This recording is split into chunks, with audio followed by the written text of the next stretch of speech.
Alrighty. How's it going, everybody? Welcome back to some Remnant 2. Going in hardcore again. And unfortunately, we did lose 9 last night. Well, we were on 4, but we lost 4 through 9 last stream. So, we're starting off with number 10 here.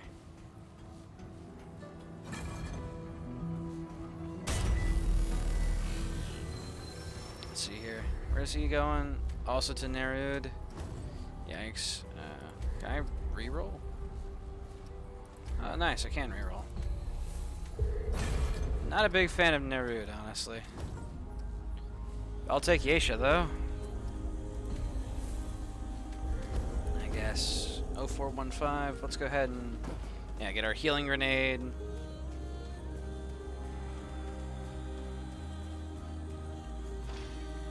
Hey, McCabe. I swear to Dingo, my work. Look, then, now, let's have a... Craft something. I want the extra healing, please. Okay.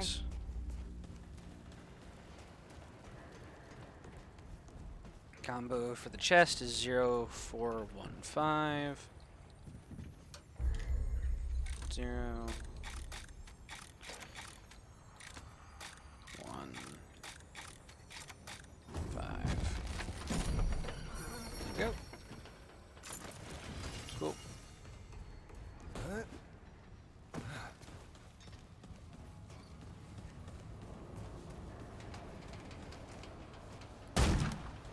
Oh, interesting.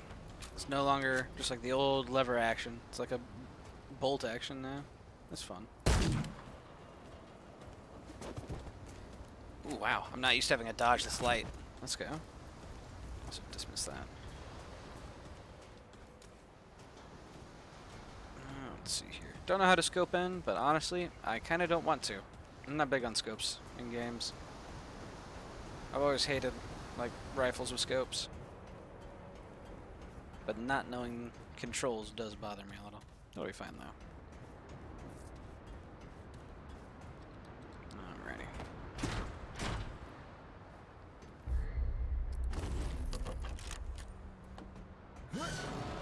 Cool.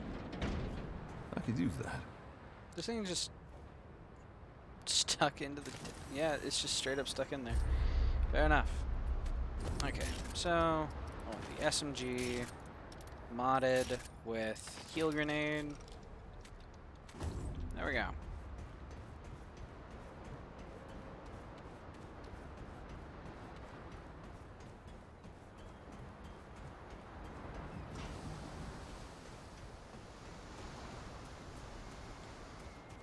Yeah, Nerud seems brutal. Admittedly, getting that lifesteal trait was kind of crazy for number 9. It's just... Data Ghost is scary. The whole place is just super hostile, it feels like, compared to some of the other places. Not to say that anywhere in this game isn't hostile aside from the ward, but...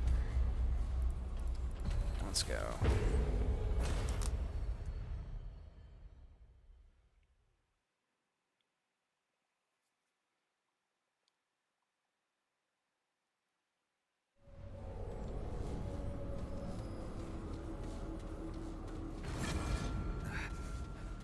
Clementine? Ford! Shit. Where are you guys? Oh, this is all insane. Both the Crystal and Ford. Better get moving. We're gonna find Clementine. Baxeltak. Those foreign to the... Alright. The Baxeltak. Right, Crystal. I have seen them in my red eye. Now, those of its first, the Krell. Ford, kill your god? That was not the Ford. The Baxeltak that killed our god became known as the Destroyer. Oh, hell yeah, we did. The Baxeltak Ford became known as the Empress's. The Empress's bane has not been to Yesha yet, and alas, I know little else. The Ravager. Once part of the red, if it seeks to save its own I'll do what I can. once beware. I We can got fanatical warrior. Sounds fun. pray. Take what Alright, does he have set items? Yes, he does. Death's Embrace, Restriction Cord, Rot Ward. Yep. a worthy home for a worthy bubble. Alrighty. Let's see here. Well, back to it. Nerud is just, I think, a little too much for what I'm trying to go for. Just with Data Ghost that can eat your soul, and the fact that Hunter here doesn't have comparatively as much healing options.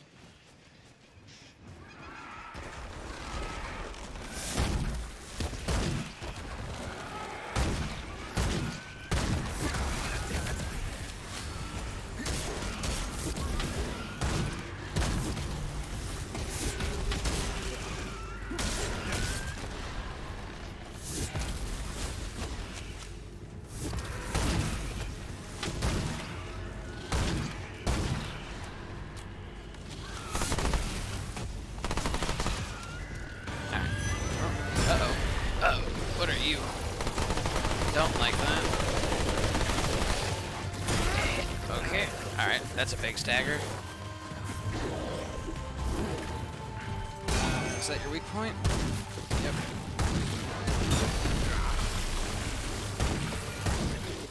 Go. Down. Holy hell. Alright, not dead, so that's good. Be a shame to end the Hunter class's redemption arc so soon. So far, I haven't been big on Hunter for solo play. We'll see though. Alrighty.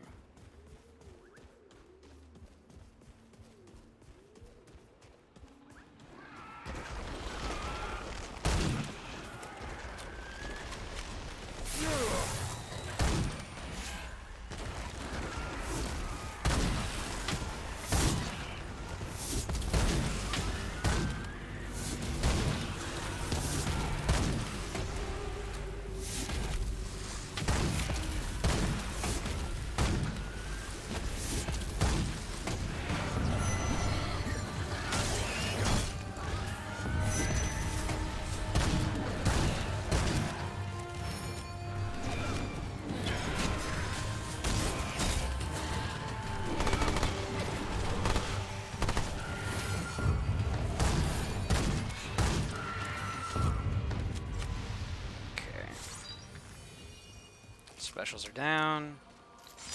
Archers don't seem too bad, luckily.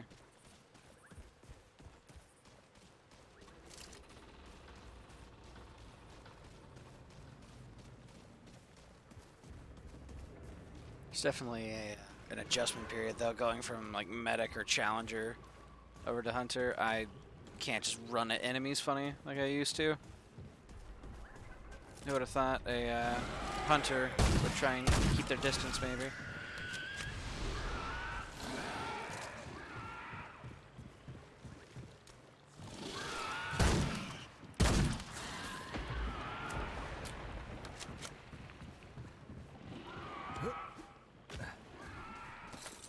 Grab some iron. That's good stuff.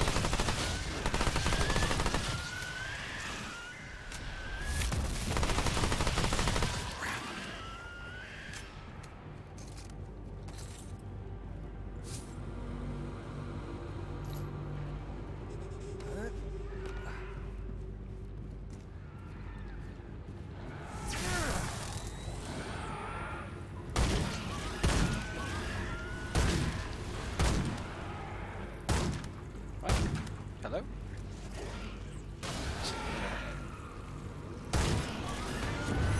Uh-oh.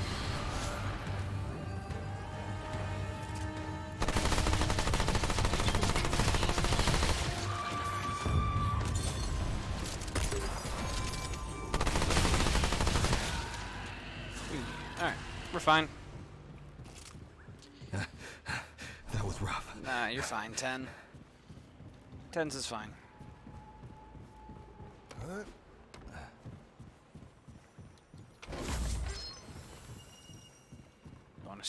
Nana rune. Ayo. That doesn't sound bad. Makes me wonder if there's a health rune, because that could be very useful to say the least.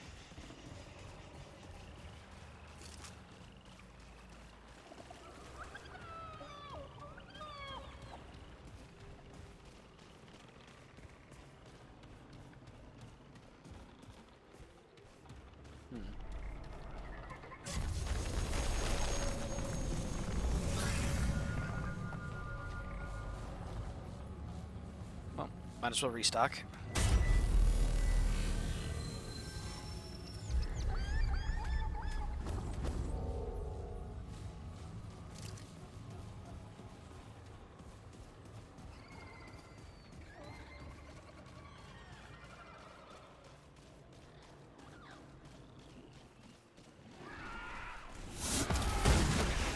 I was like, fair enough.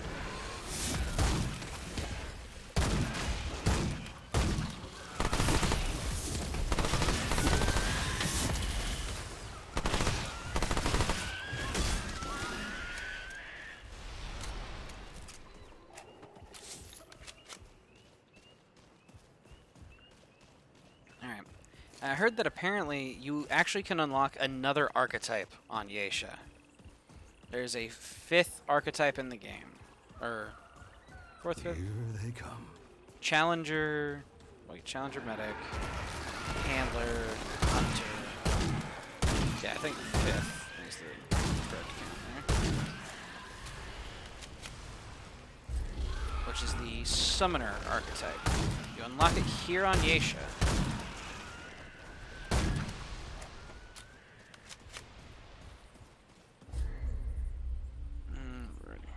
Let's see here. Okay, I've explored everything on this side of things. So what I'm looking for is the Blood Moon Altar. The Blood Moon Altar will have a variety of items that I can make using blood essence. And the one I'm looking for is like a book, a grimoire or something like that. So I'll get that, and then I'll have to take it back to, I believe, Wallace in the ward. If I can get the tome, get it to Wallace, I'll be able to unlock a new archetype. And the archetype remains permanently unlocked, so it's not like you have to unlock it on each character that you want it.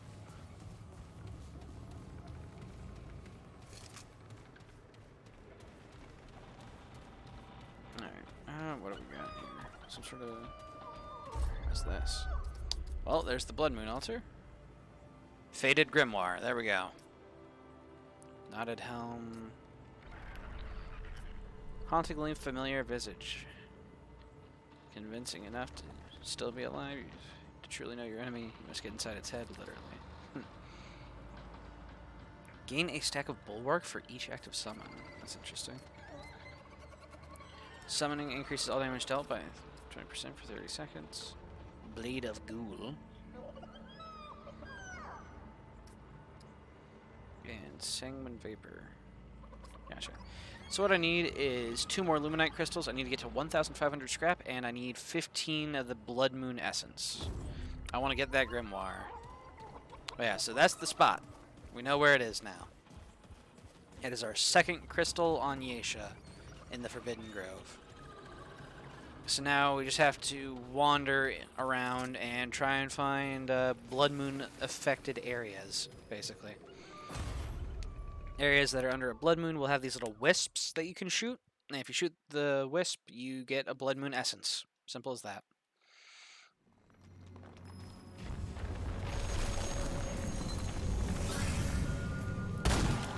And Legion is my first boss. Okay. The chimney? Maybe not This Legion. place gives me the creeps.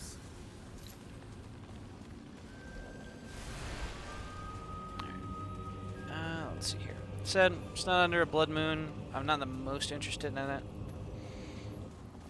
It is a side dungeon, so I guess Legion would be on my main path. But I didn't actually encounter the Fawn Spirit that tells you about it usually.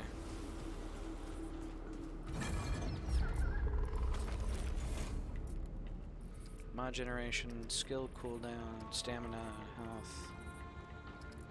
Let's go ahead and get extra. Just get a cooldown, I think. That'll give us more lens flare eyes meme. What is this place? Because Hunter's lens flare eyes is undeniably a valuable skill. Highlights all enemies, gives you bonus crit chance against those highlighted enemies. I think it's, you know, it highlights within a certain range, but you get me. Let's see here.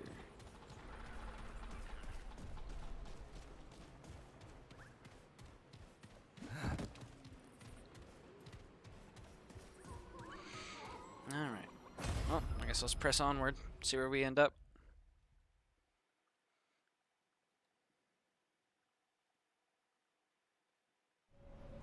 We're in Keula's Rest. I don't recognize them. What the hell happened here? Yeah, you're telling me, Sen.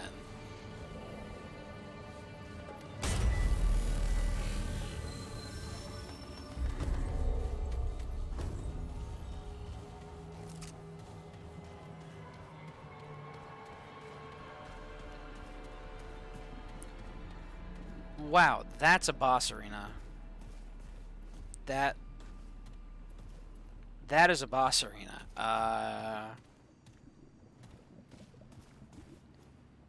Fuck it. We ball. Oh, I don't like it.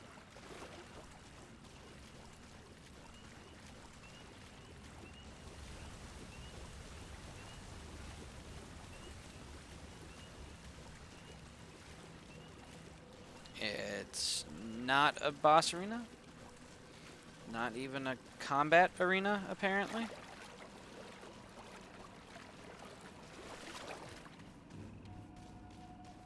Just got some tall ass water in it.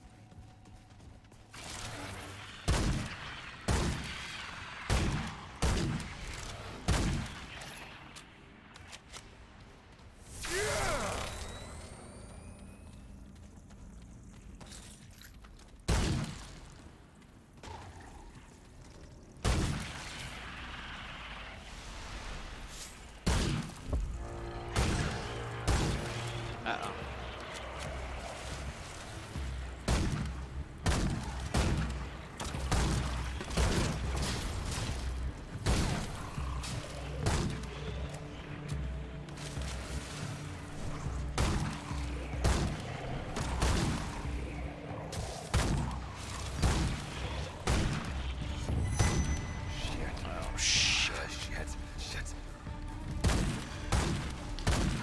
Sevens, really? Jesus. Okay.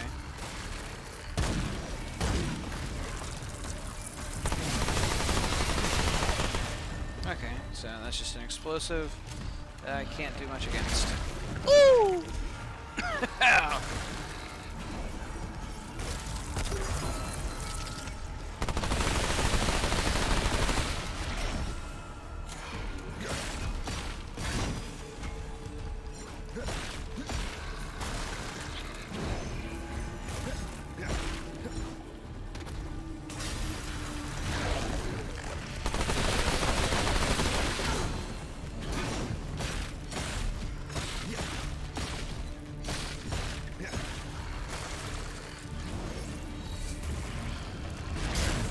Ouch.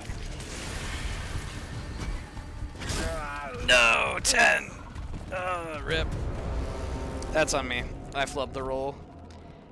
What the hell is that guy? Like, holy shit, the damage resistance. 7 damage from the rifle? 10 damage maybe on the melee? Like, holy hell. Fair enough. Alright, how's it going, 11? Let's just ram off a couple. I could use that. Hey, I could use that. I could use that. Not bad. I could use Not that. bad at all. Yeah, sure. Alright. I choose to believe in Hunter. Even then. I think just for the sake of trying to unlock that other archetype consistently. We can go Handler. Get a dog to help us real quick. Maybe it's not Hunter's redemption arc after all. Alright. Well, let's see what you got, 11.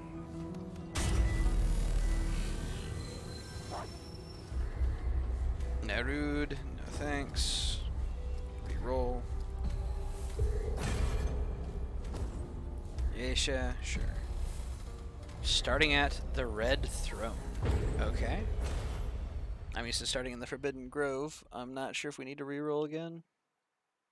We'll find out, I guess.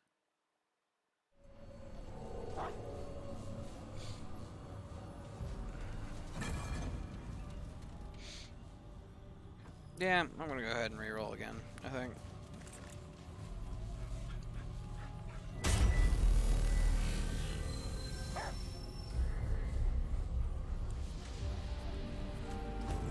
Back to the ward. We're gonna reroll for Yesha Forbidden Grove.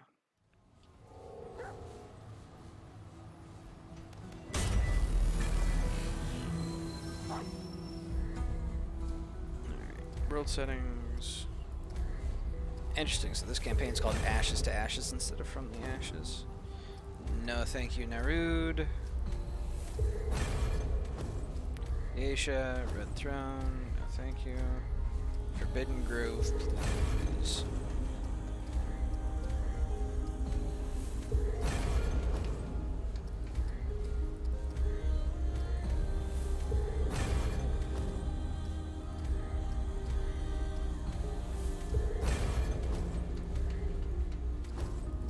Come on.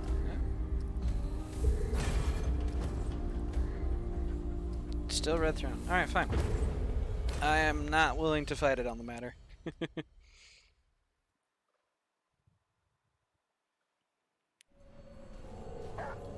Alright.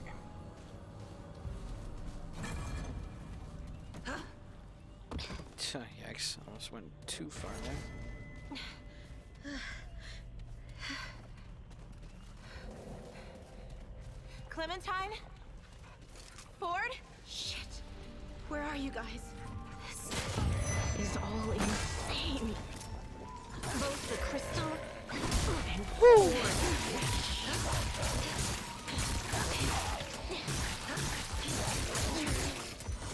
Better get moving if I'm gonna find Clementine. Here they come. Books. Spiced plums. Interesting. Alright. All kinds of important lore, I'm sure. Alright. Don't have a weak point to hit on. Ow, bad roll on my part.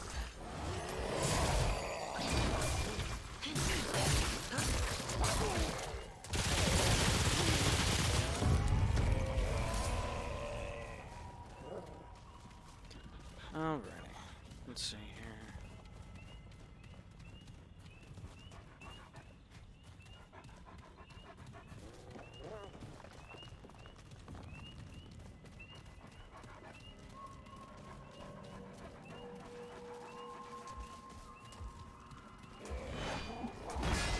Jeez, it really is nothing but this dude, huh?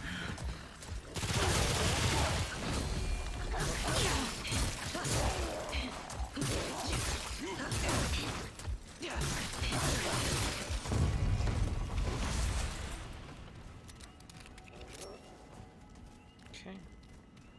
So we got a chest, we got lore books on the other side, and the same special berserker guy throughout.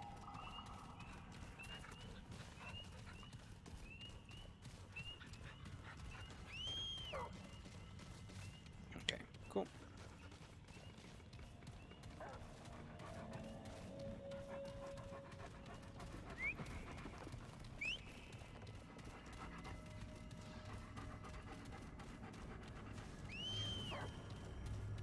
What's over here?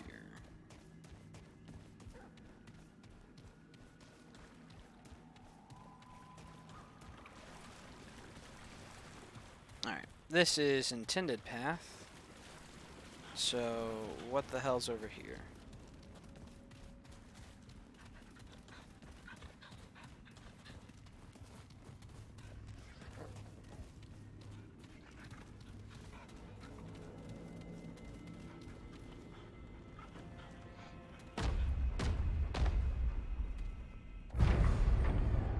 Oh wow, knocking actually worked.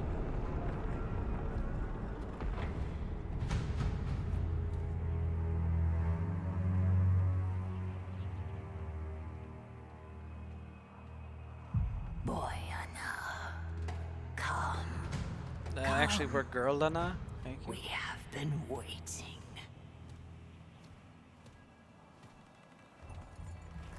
That's far enough. Paxildek. It stands before the Eternal Empress, mistress of the Red Court, favored of the Thane. Yet it is nothing. Hoofless, feckless, interloper. Easy now. And where it stands, it dies. Whoa, maybe we can talk about this. Dafka.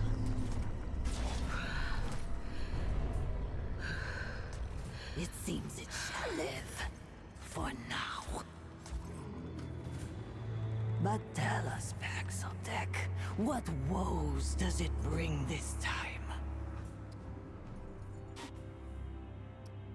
Her Majesty is unsurprised by its solipsism. From the Krell to Ford to the Destroyer, Paxotech ever served the wants of the self.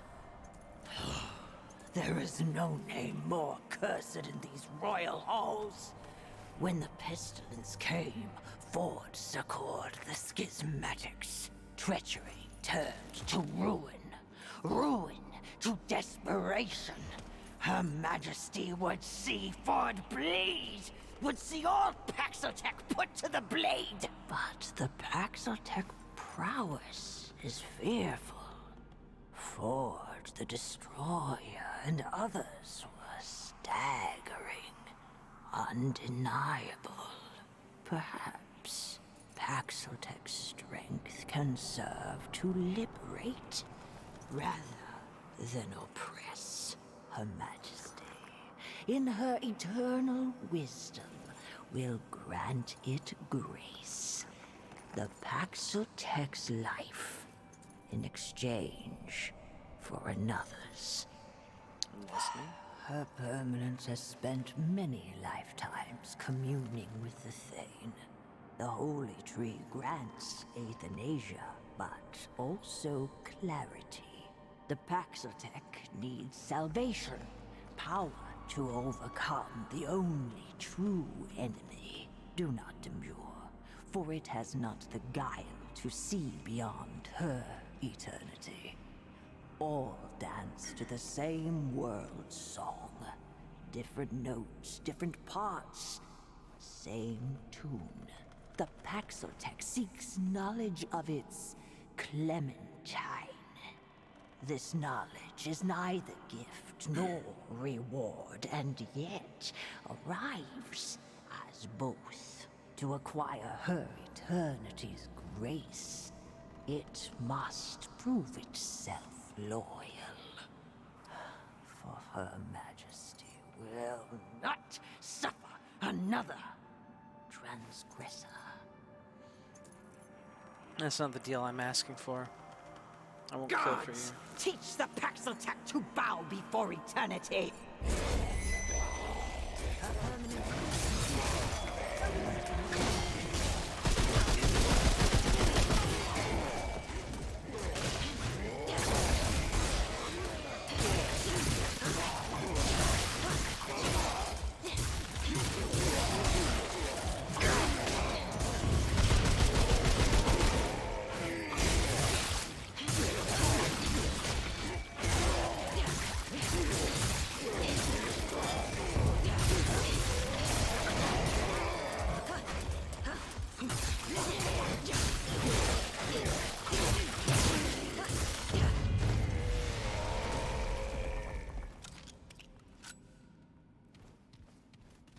Strong Paxotech, dauntless, ruthless, it has passed the test.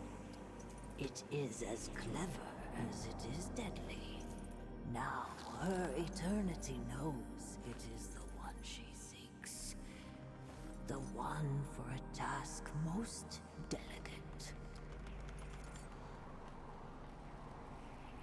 perceives, perhaps, that in the times past her permanence was one with the Thane tree, and could share the fruit of the deathless with her court. She desires nothing more than to bring the Nunyutab back to the pan, to let her subjects share the death of death with her. Restoration. This desire burns steadily, like her eternity. It is unextinguished by the turning of passion, of bias, of the sundering. But a dark spirit bedevils her will, an abomination, a mockery, a horror, wretched in her sight. Let its Paxotech nature touch this abomination. Be not her bane, but her blade. Fell the creature in tribute, then it shall have its reward, knowledge of the one it seeks. Be brief, even to frequent supplication. Exactly is this Does it need a abomination? reason to obey eternity? Yeah, it does. Perhaps hating the fiend as we do would sharpen its edge. We once had a guardian, a god of many faces. This one of many was destroyed by Paxotech. And now, in the Guardian's rotting remains, root and ruin have entwined into a horror and mockery of divinity. It sees truth, then. The abomination is an offense to the very fabric of Yesha. The path to desire is proof there is one Paxotech that is more useful.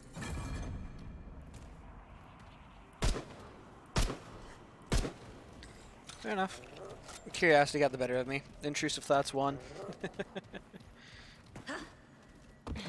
I could have fallen to my death there. Wouldn't that be embarrassing?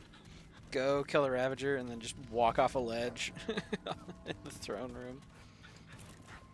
Well, onward we go, I guess.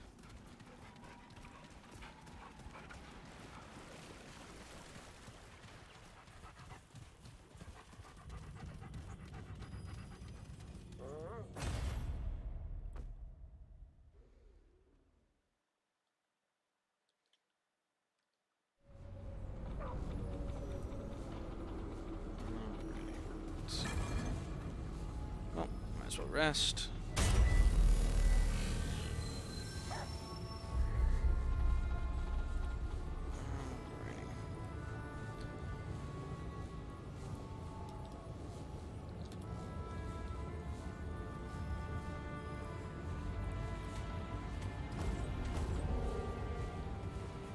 Well, let's get to it then.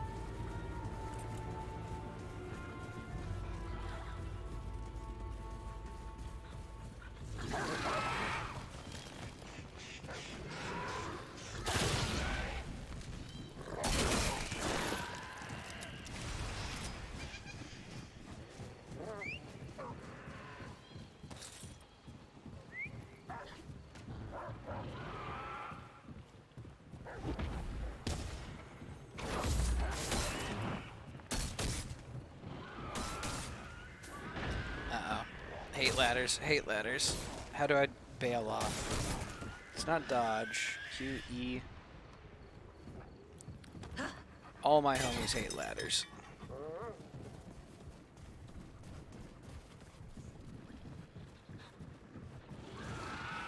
Withering Wield.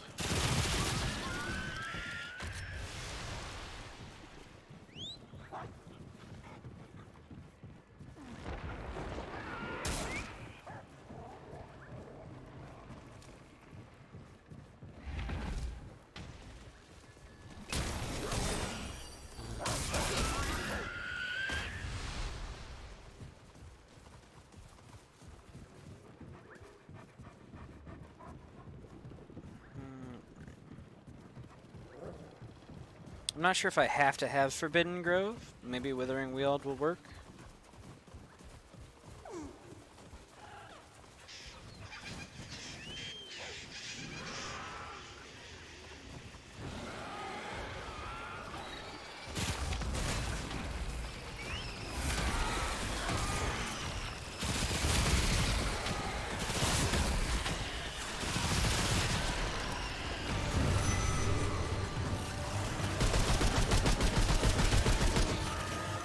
Archers usually come in pairs.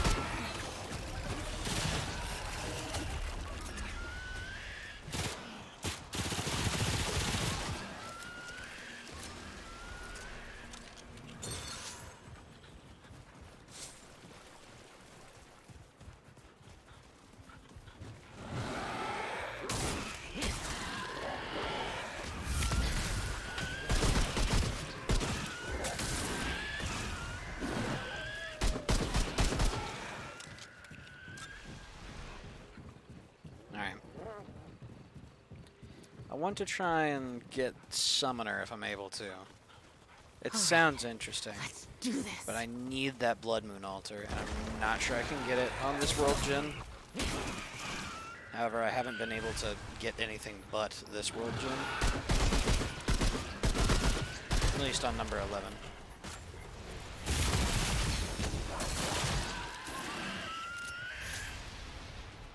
We'll see, though.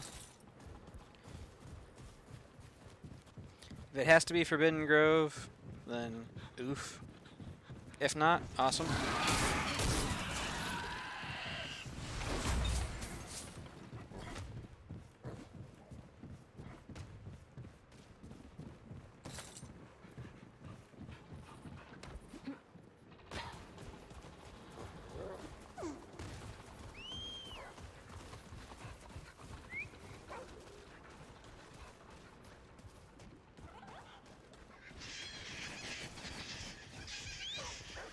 Here we go.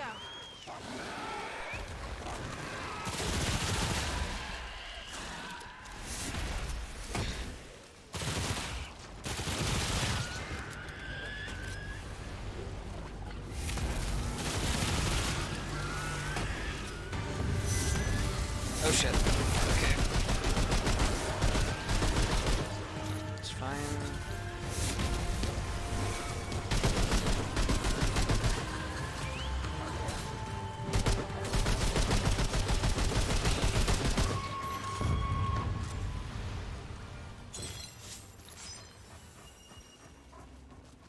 Alrighty.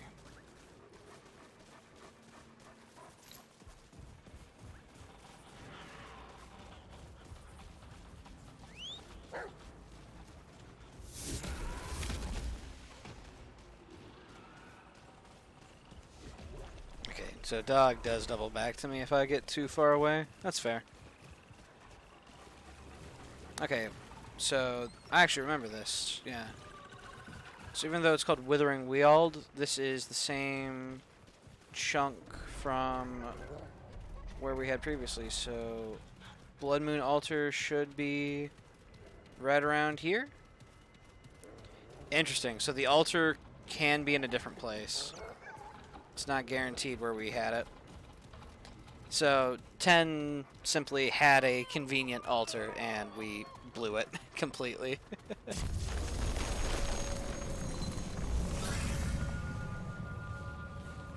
Alright, come on now. There we go.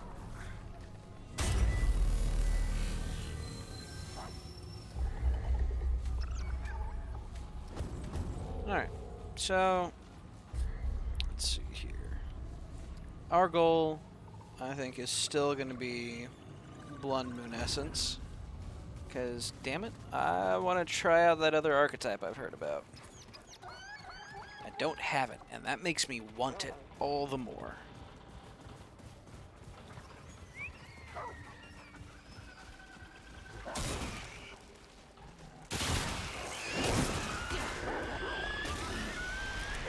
Okay, so I guess that tile is just similar, even if it's...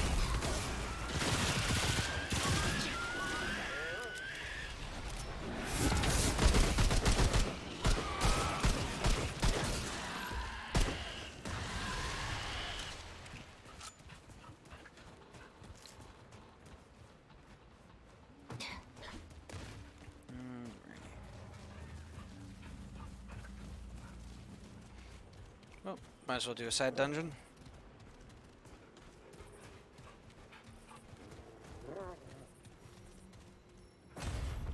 The goal is Blood Moon. And to find where our Blood Moon altar is. Not sure if it's guaranteed on Yasha. The Lament. Okay. But if we can get it, awesome.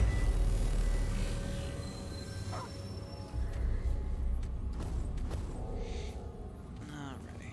This place gives me the creeps.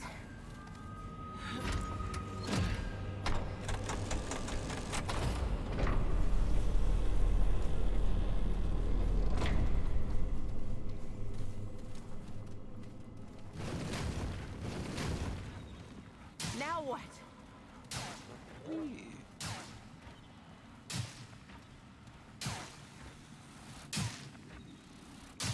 Gotcha.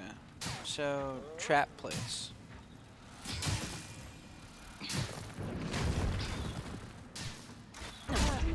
Woo! Holy shit. Well, fair enough. That was interesting. Dog was actually able to get me up there. But, yeah. Ow. RIP 11. Holy shit.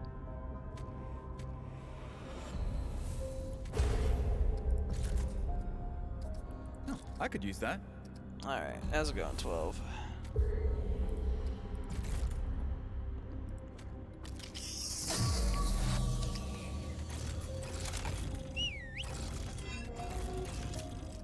Alright, we'll try Hunter again. Hunter feels very... like, it has a lot of potential to it. However, Hunter is the least forgiving of the archetypes. Challenger, you got the best armor, and when you die, you don't. You know? Handler, you get a dog, and, you know, medic is medic. You know? You just get a ton of healing options.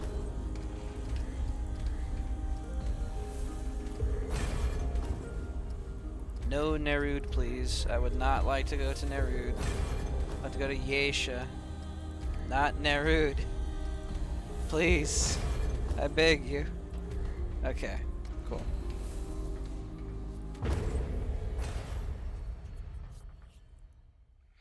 Bam. So you don't have an AI helper, like, say, Handler. You don't have a crazy healing output, like the medic. And you don't have the raw survivability that Challenger does. Ford? Shit! But Where are you it's like a guys? big crit setup. This is all insane. With the crystal and Ford. The Baxel deck, right? So I'm like interrupting his dialogue with my dialogue. Vote first. No. The pestilence knows. The pestilence rot. Alas, once if it seeks to save Mark, the beast once beware. Now I'm actually just gonna... I can Sounds like fun. trade. Take what it Alright. Yep, may same that stuff. serve it well, and may its gift lift the ground beneath the red door's feet. There's a chest back here.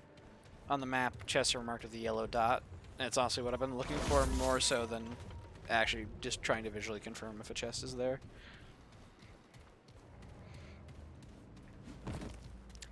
And I can't vault over slanted surfaces. Sure. It's fine.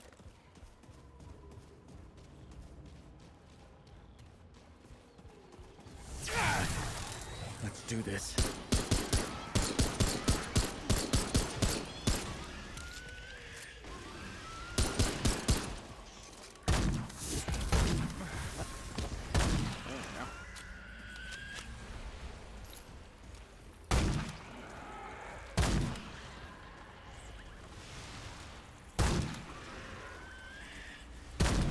Alright, you want to hit him right in the tip of the nose.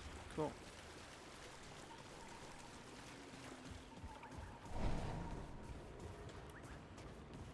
Anything less has a chance to not be lethal. So, tip of the nose. Wait, Cece, what are you doing? You scratching my old canvas bag? Don't do that. I like that bag. You have a whole, like, scratching fish thing and a cat tower. Why do you need my canvas bag? Hmm? Hey, not okay. It's not your scratching post. She's not convinced. Excuse you, little miss.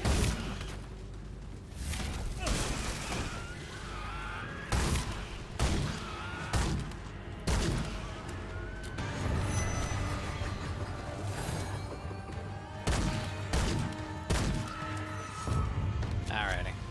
Archer down. Any goodies? Melee crit chance. It's not great for our setup. I'd prefer to not be in the melee as Hunter, though I definitely can. The sword has got a really solid moveset for it.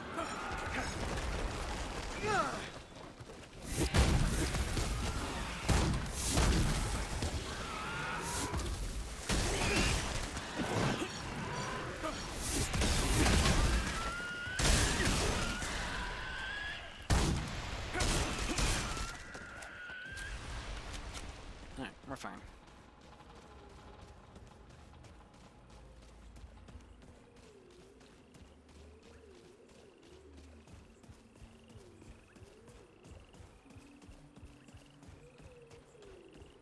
So far, pretty non-issue for us.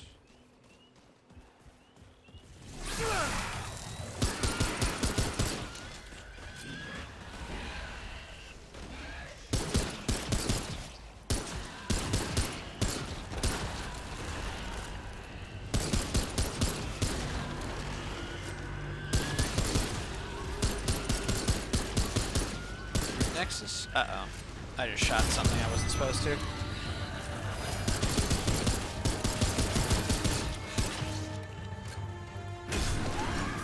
Okay. I've walked myself into an event.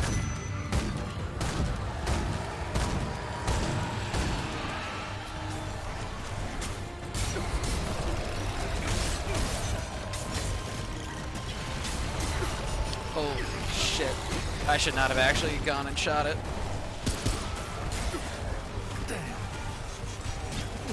Woo! Holy crap. Goodbye, 12. What the hell, game?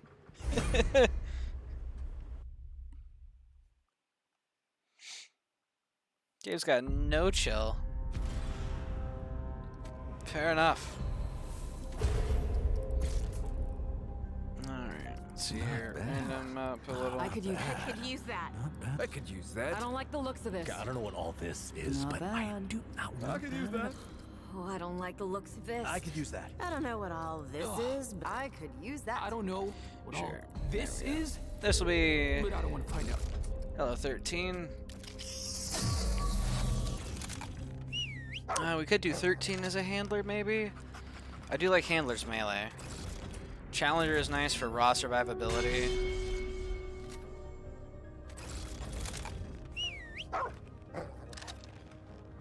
Go ahead and go handler. I'll take handler to Yeisha and see if we can avoid getting absolutely demolished again. Because, jeez. These are brutal.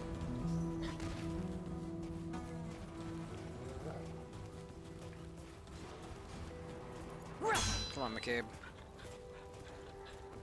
I swear to God, dang it, my work. Then, now. All right. What number are you on? This is 13. Bye. Number 10 was a hunter. He ended up getting killed. Number 11 was a handler who walked into a spike trap. And then, yeah, number 12 was a hunter who fought the root nexus and lost. Can I get Yeisha Forbidden Grove, please? Thank you. How did the work situation go? Any progress with management? No. Basically, HR didn't. The guy just didn't show up today. He just didn't feel like it. So we were without an HR person today. Ford? Shit. Where are you guys? This is all insane. Both the Crystal and Ford. I better keep moving if I'm gonna find The box Clementine. right now. Well, If it seeks to say the beast, find it. beware. It's dangerous. Right. Thing to trade. Usual goodies. May it be a comfort to the box attack, and may its own small offering set the stone or deep. Bruh, yeah. If only there was more than one HR guy, yeah. If only.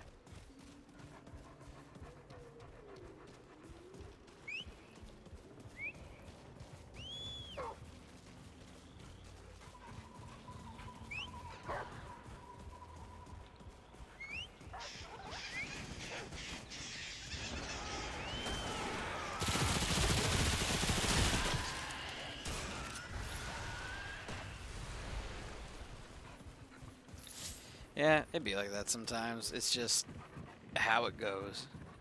Seems like one hell of a situation. Yeah. Certainly not gonna end up bored. That's for sure. Came in today to 6 carts of freight, so that was doubly interesting. Worst part is I had it knocked out in 2.5 hours.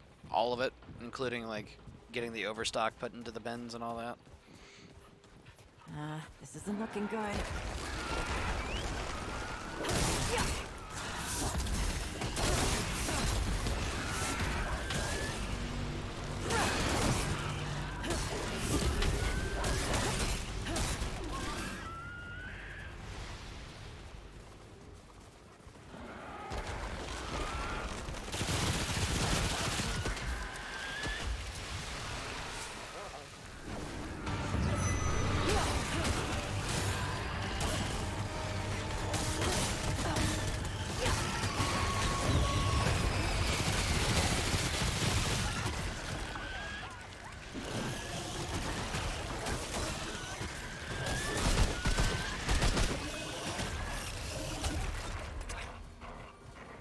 But yeah, so never a dull moment. Aside from all the many dull moments. Let's see here. Line for now. Vestige of power. After 7 seconds of not being damaged, increases ranged and melee. Hey, that was actually like a. That was one of the rings you could get for Hardcore Remnant 1. If you beat Yesha's Hardcore, you defeated the Ravager, you would get there's like perpetual motion or something like that, perpetual loop, and it would give you those exact stats basically. After not being damaged, just get 10% more damage. Resets naturally upon taking damage. Yeah.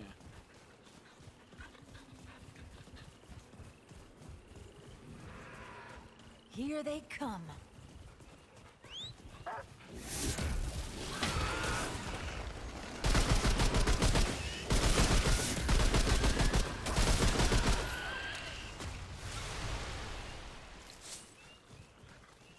Won't fit.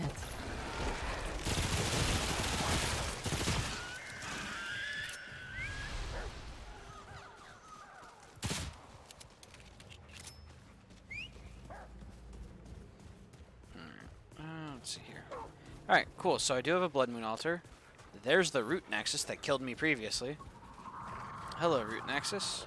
I don't much want to tussle with you, but there is my Blood Moon Altar.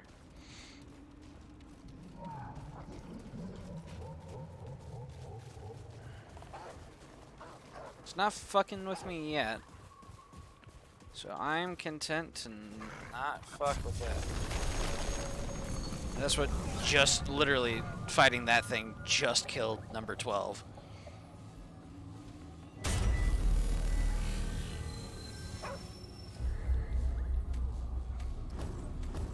Went to this same store as yesterday with my ID shown to the cashier. And that was some satisfaction. Hell yeah, dude. Well, thank you. I would not like to fight Root Nexus right now. I need to find a Blood Moon event, so that way I can get 15 Blood Moon Essence. Let's see what's over here. Is this just another loop through? Or does this actually lead anywhere? Oh, it does lead somewhere. Let's go.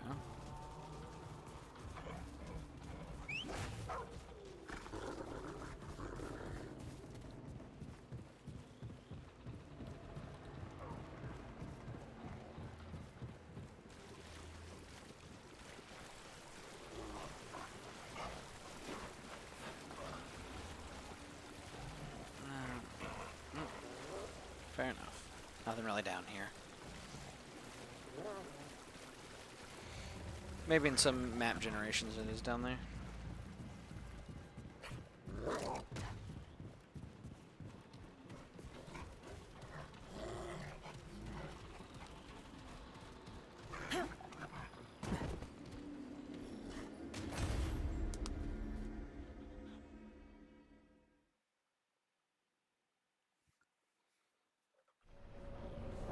Alrighty. Cathedral of Omens, power level 3 side dungeon. What the hell happened here?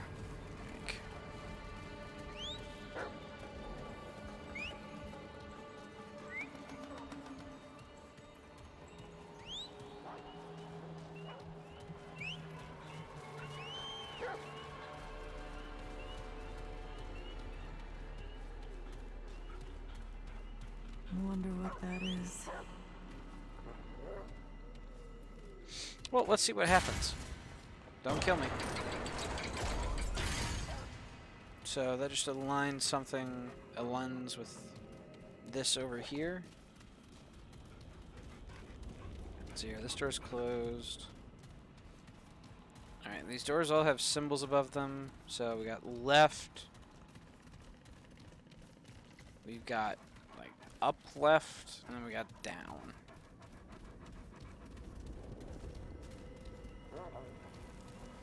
So what does this move? This moves those upper two pieces. Okay.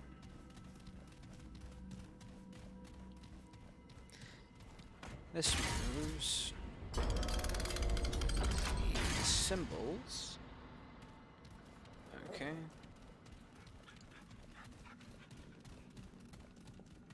So I've got symbols and rings. I've got 2 layers of rings.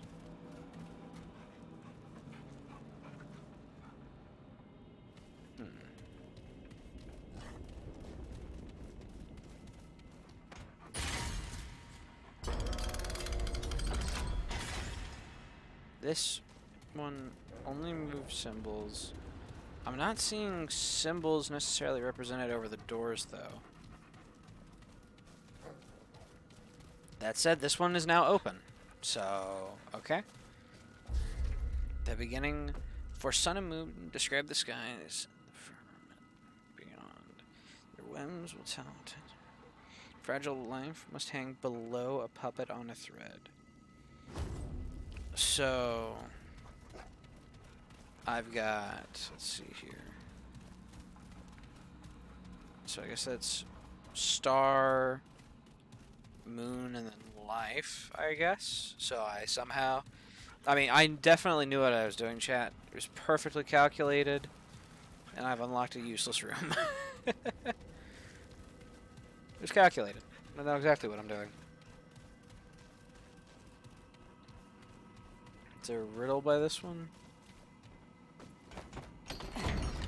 Okay.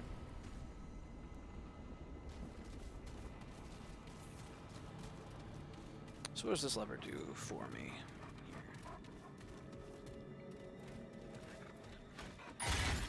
This one moves probably that lower set of rings. Okay. So, judging by how these work, I want to get essentially I want one at the top here, One at the bottom and then one onto the side. And so I need an overhang as well.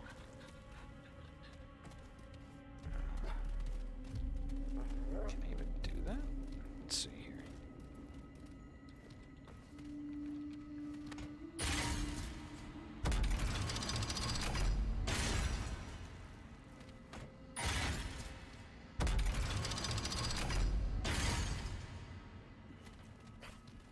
So currently I've got a square sort of shape. Let's see here.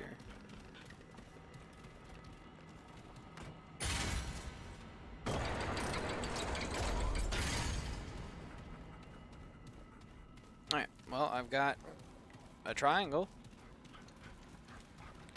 Kinda, sorta. In terms of like the big shadow line underneath. Because there is no left point, it's two symbols.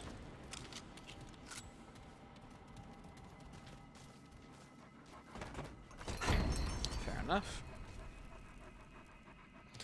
Unless I can shift the symbols off of their current orientation, maybe?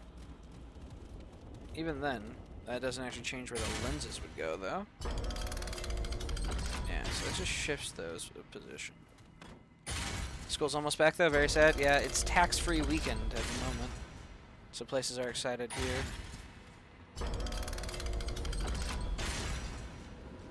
Let's see here.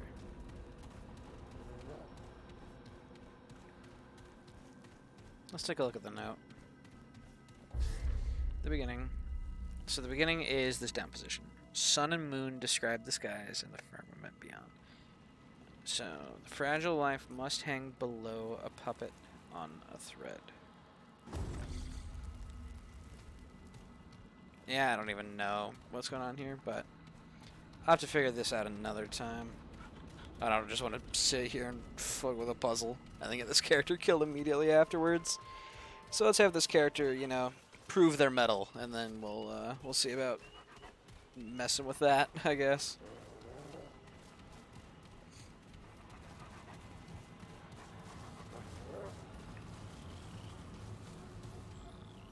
This was some summer, so much rain, and only June had good weather. It has been dry out here in the States, at least the part that I'm in. Until recently, like the past 3 days, we have had absolutely crazy storms. I think we even had a tornado touchdown last night. Ooh, this place is something else. But yeah, for a bit there, it was just like, huh. Alright, well, like I said, I wanted to test my metal. I've got something that wants to test my metal.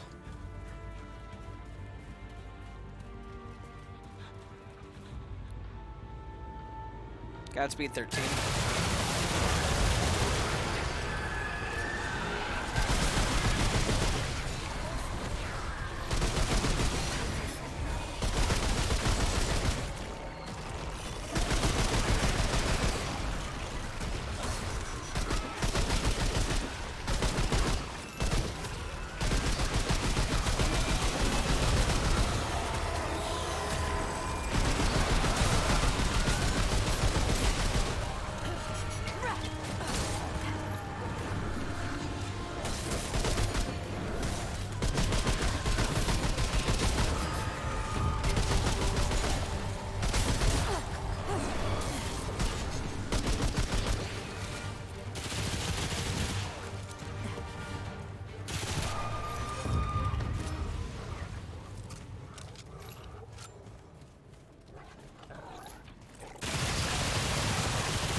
Where'd that little dude go?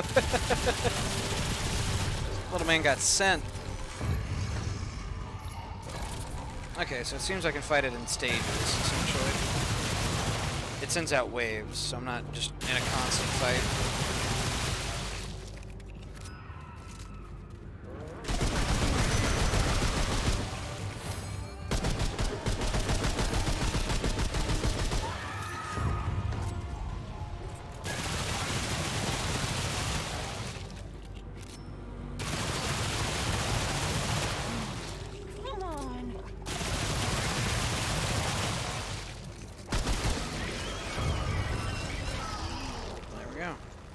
Blood bond acquired.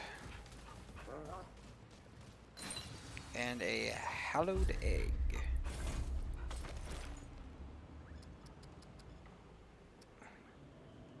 Oilskin bomb. Hallowed egg? Hallowed egg. Spending at least 30% of a firearm's magazine to deal damage increases melee damage by 10%. Interesting. So, spend ammo. Let's see here. Tornado, no, that's wild. Had some old Christmas soda today. Not as tasteful as it would have been back in December, but that shit still slaps. Y'all have anything like that? Yeah, we have seasonal drinks around here, to be sure.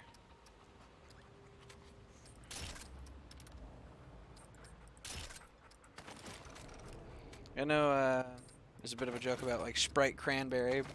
That's a bit of a like a winter drink. All right, and I got Blood Bond. Is that a trait? Archetype Summoner absorbs 0% of damage taken by the team. Okay, Archetype summons.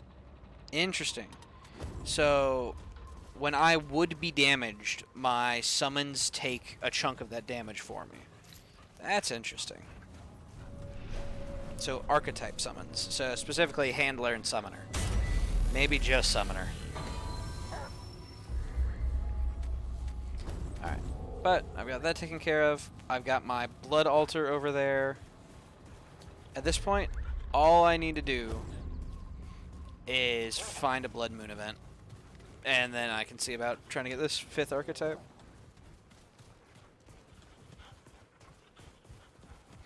Y'all have so many Mountain Dews? Oh, you have no idea. Just wait till you learn how many flavors of Dorito there are. It's wild. Only ever had 3 or 4 different flavors? Fair.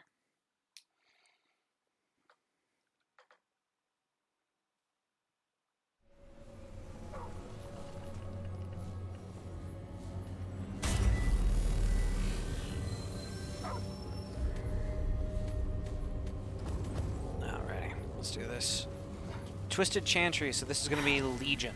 This place gives me the creeps. This one's Legion boss.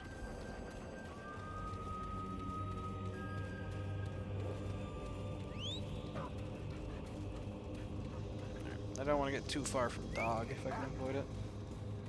Dog's really nice. What? Checkpoint down? We have a snack nerd until recently. Everything's gotten really expensive. Yeah, food is an expensive hobby to have these days.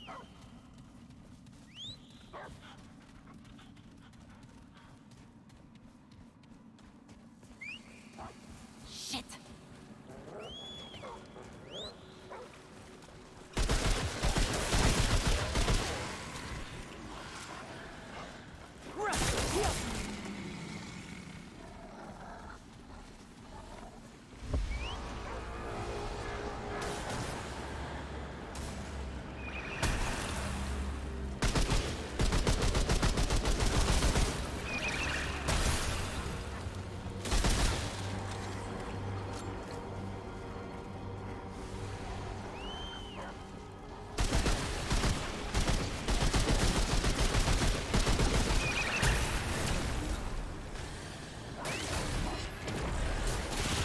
Whoa. Where did you guys just generate from? Jeez. Okay. Ouch.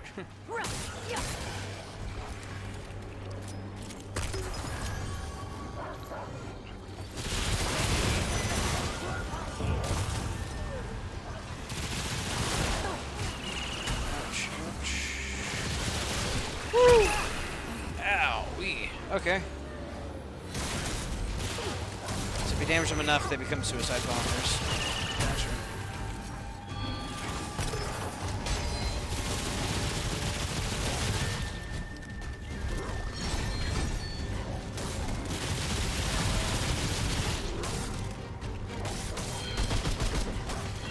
Oh, nice. I shot out his cleaver projectile. Let's go. Okay, yeah, that was spooky. Jeez.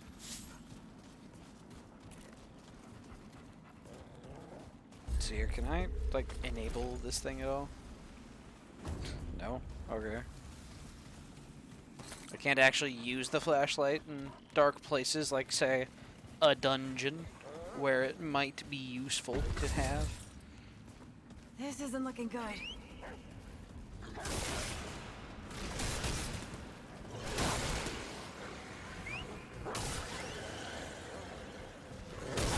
Yeah.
Resist. What?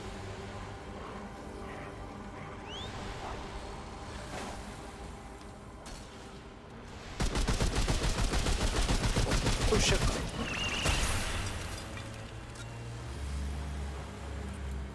Alright, 13's not dead.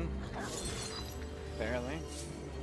Alright, so what's on the ladder path? That seems to lead somewhere else.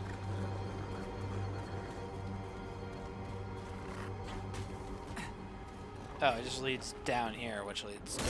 Well, that's... whatever.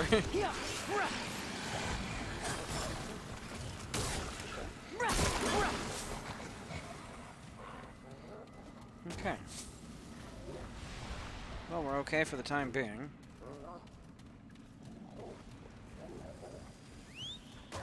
Let's see here. Nothing back there. Okay, this is it. Yeah.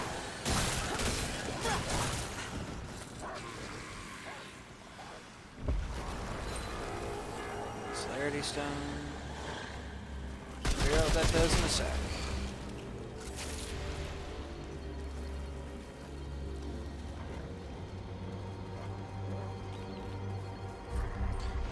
Boop, boop. Eee. Spooky.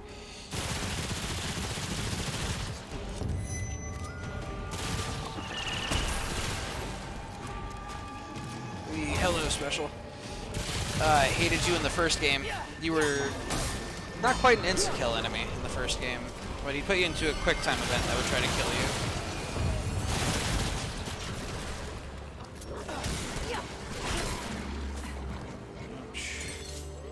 Pack Hunter, cool. Alrighty. So, what is Celerity Stone? Is it stamina? Consumable and relic use speed by 20%. That's not bad, honestly. It's not amazing because it's not like a damage thing, but being able to use my healing items faster, so that way I'm spending less time trying to heal and more time actually getting healed. Not bad.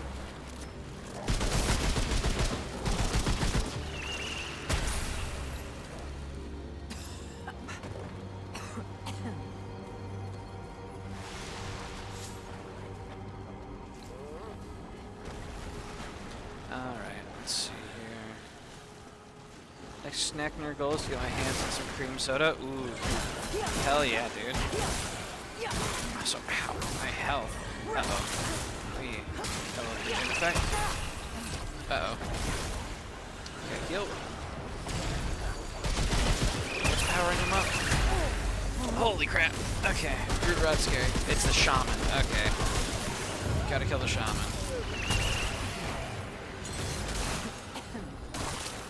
Yeah, Root Rot sucks. Okay. Doesn't look like that Root Rot's gonna go away, so Oilskin Balm. Cure that. keep it away for 10 minutes, please. After summer break, I'll try to get to healthier habits. Fair. There's nothing wrong with enjoying different foods. It's all about, like, moderation, you know? If you only eat junk food, you will, you know, start to feel and look like it, I guess is the best way to put it. You know, it's all about moderation. Enjoy it, just don't eat exclusively it. A key or something for here, I guess? I didn't get a key option, so I think it's just closed for me. Must be an alternate path in a different variant of the dungeon, essentially. Wow.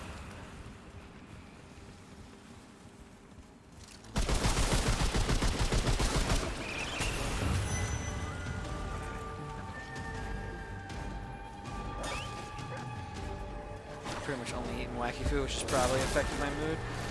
Yeah, I getcha.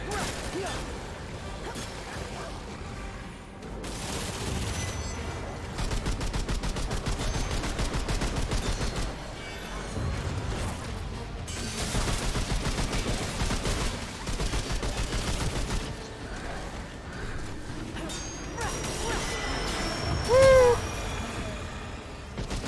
No, thank you, Swiver dude. Yikes. Okay, we're all right.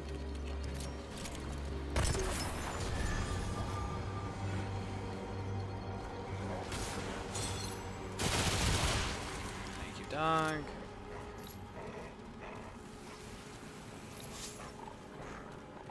However, school and healthy habits are easier because I won't go by stuff import them. Fair. Yeah, I know, and for me especially, I had a bad habit of eating out of boredom. Glad that's over. I wasn't hungry. I wasn't like doing it as like some sort of like coping mechanism for like depression or anything. I was literally just like, yeah, sure, fuck it, just go grab a bag of chips. It's something to do, you know. So I can relate there a bit. The hard part is like thinking about it consciously, you know, like acknowledging, no, I should not, you know. Can I do that too? Yeah. Yeah, it's not like there's anything going on. It's just there's nothing going on. So enjoy mouthfeel, I guess, of crunch of chip or whatever you're snacking on.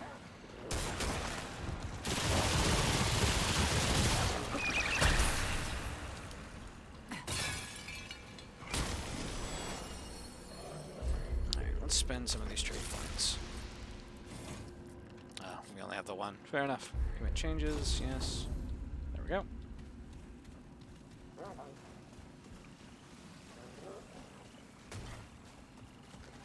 Alrighty. So after this is, yep, there's Legion. I'm too skinny, so I should be eating proper fat food, like avocados, for example. Fair. Yeah, in my case, I've been having to shake off the weight.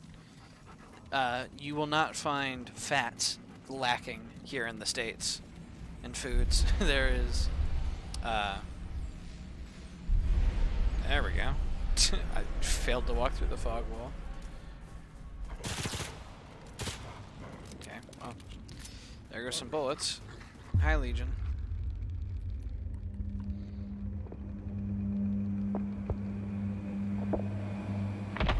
Let's do it.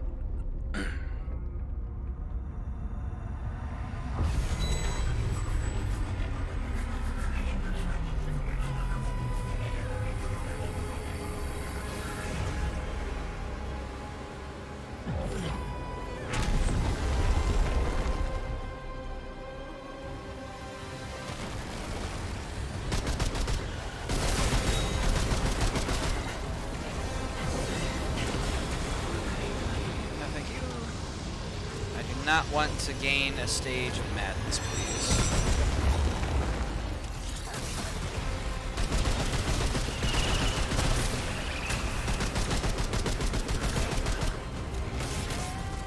Thank you, dog. Alright, well, I have not gained madness, which is good for me.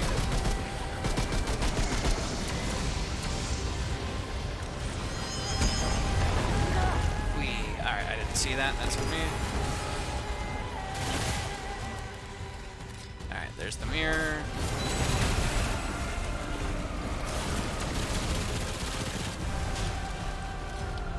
Alright, keep the madness stacks at bay, please. Pulse, pulse.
I can dodge that on a sound cue, I think.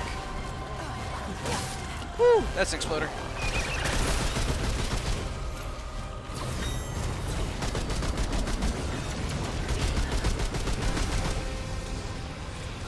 Just ping. There we go. There we go. Push him down. Holy hell! I can't believe I killed that thing. Would Clementine have come this way? Pretty sure that thing would be dead if she did. There we go. Friend actually gained weight because of his fake family's eating habits. Who went to America have gained weight. Piece of pork will be fatter in America than in Europe. Oh yeah, to be sure.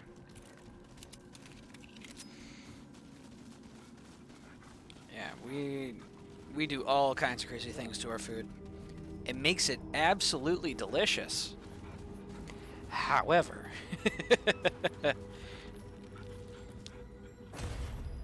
GG, yeah.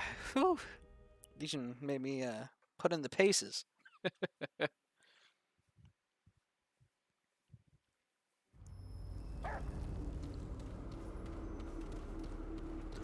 Alright, still no Blood Moon event. Fair enough. That's what we're looking for, so we're looking for the Blood Moon event, preferably. Because we need 15 of the essence.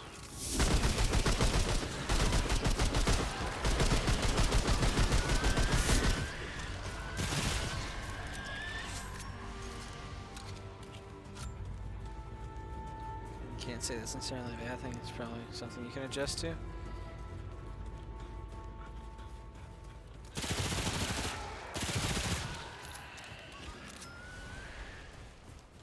We're talking about American foods still.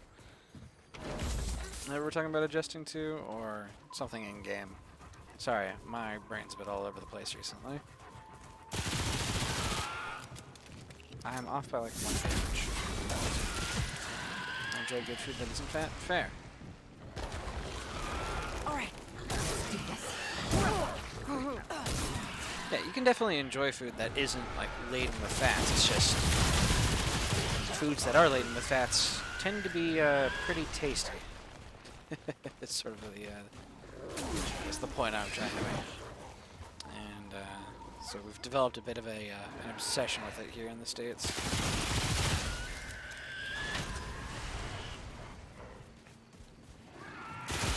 Like, I know at the store that I work at, there is 2 cookie aisles. So if you go looking for cookies, you will find 2 shelves of different kinds of cookies. As well as just like random stands out in like the main alleys that just have cookies. Let me some pieces of burger. Don't we all? Yeah. Oh man. I'm a huge sucker for pizza. In college, I lived like a goddamn Ninja Turtle. It's just because there's like a pizza place that had a really good like local little deal, They had like different lunch specials you could do, but also they had it was $10 Tuesday.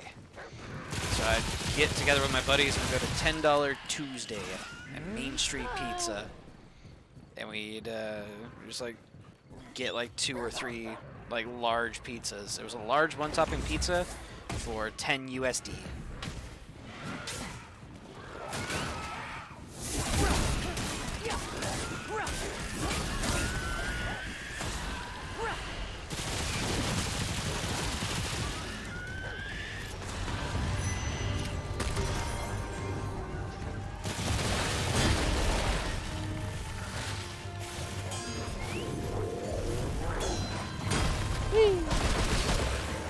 I hate seeing that big resist mark. That is my least favorite thing. Ouch.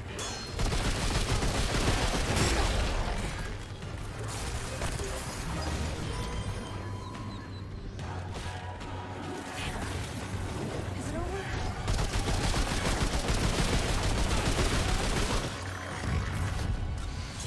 Alright, I'm not sure what's buffing those enemies, but it horrifies me. You know me, a frozen pizza, this $4 pizza you keep in the freezer, it's not too late? Yeah, I get ya. It's pizza, and you can eat it whenever you want. That said, I don't feel like anything can really beat like fresh pizza. Fresh pizza is just, it's in its own tier, you know?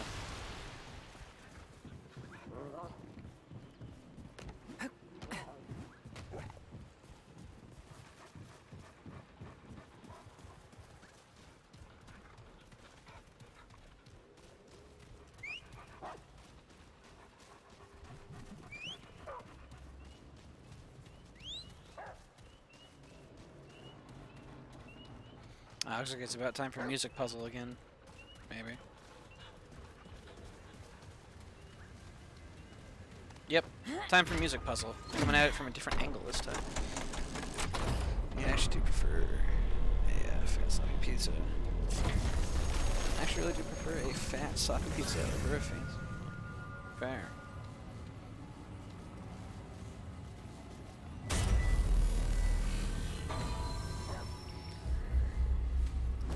So the real question is, what style do you go for? New York, Detroit, Chicago?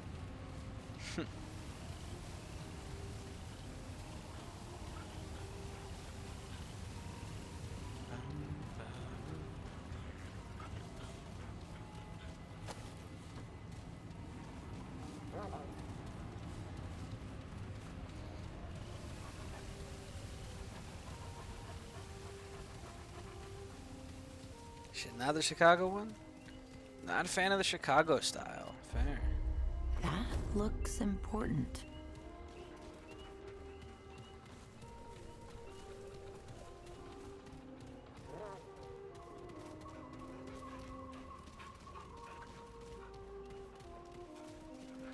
I mean, New York one looks good? Yeah, New York is like the classic, I guess, you know?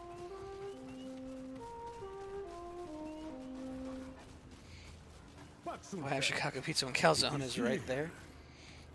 You know, just cause.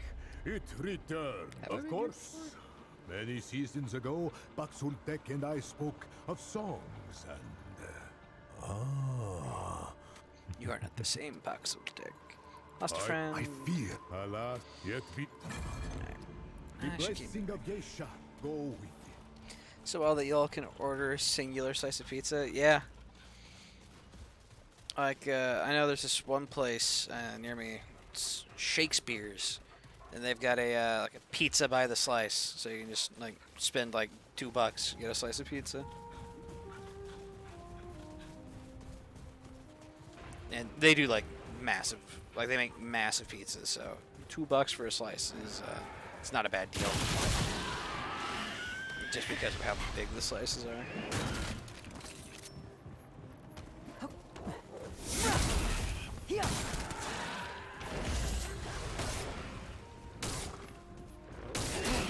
This is Caprasoka? I am actually not familiar with Caprasoka. That is a brand new word to me.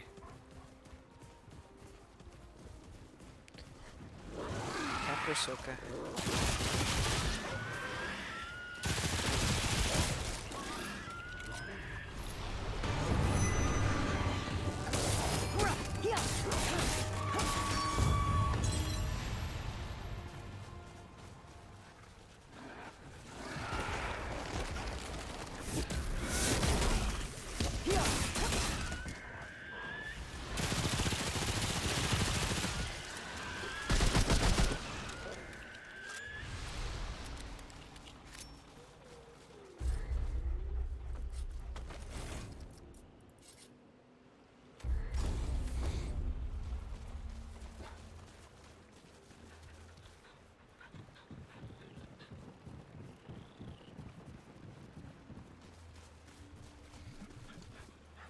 Sainsbury sauce, it's more like capriccia. Gotcha.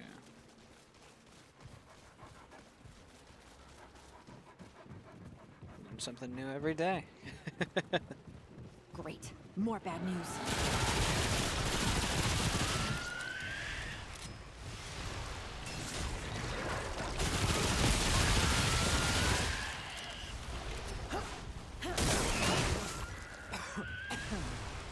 Out of the rot, out of the rot. Hello? From whence?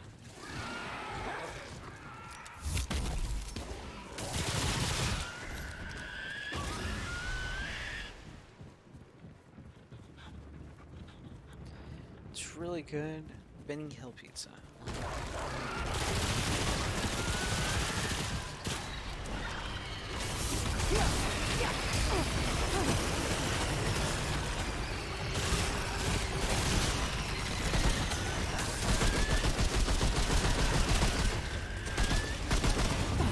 Damn it.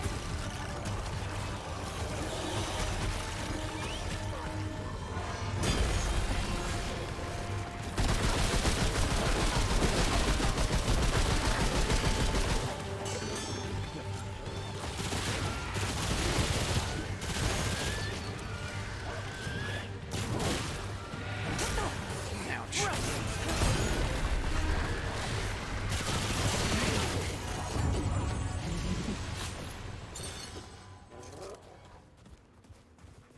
That's my favorite pizza place. Says flat pizza, flat stomach. Yeah, that's a good way to put it. Flat pizza, flat stomach. Let's see here. Yes, that's the way I ultimately need to go down there. So I guess I need to take the stairs up to really find more dungeons. I just kind of loop back around to where I was previously.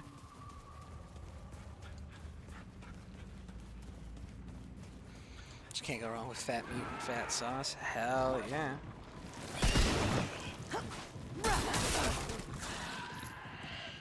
I'm a sucker for thicker crust. Mostly because I've been to a lot of pizza places where they do like a very thin crust, but then they put like a bunch of toppings and stuff on it and it just like crumbles under its own weight. It's just like, damn it, I want a crust that can like support the rest of it, you know?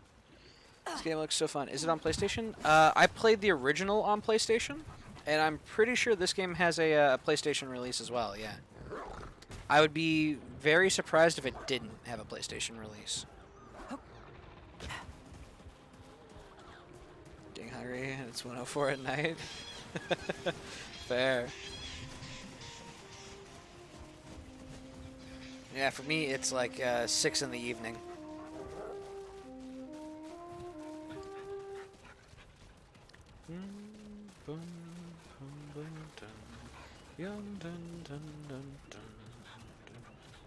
I'll put the music combo in later. Let's see. I have the privilege of being able to order a pizza crust size. Fair. It's probably for the best. Because once you know, it is not a man's place to meddle in the realm of, you know, the za.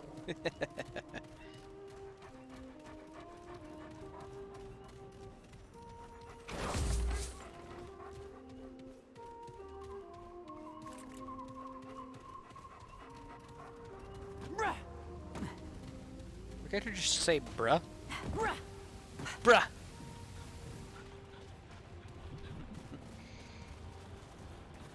Over here in Sweden, kebab on pizza is very... Kebab on pizza? With garlic sauce. Ooh, garlic sauce is good. Like, here it's garlic butter. Like, it's just like a melted stick of butter with some garlic in it. But, she's a frat girl. Bruh.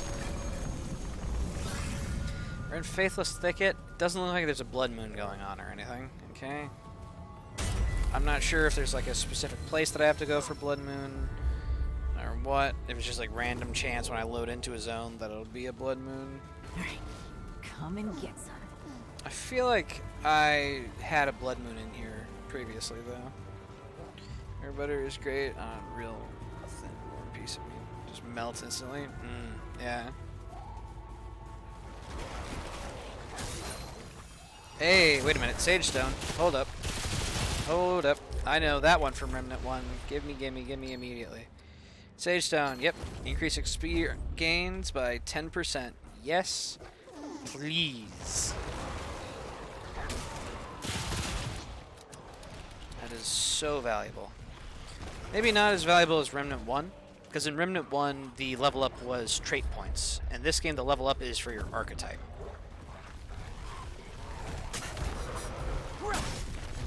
Bruh.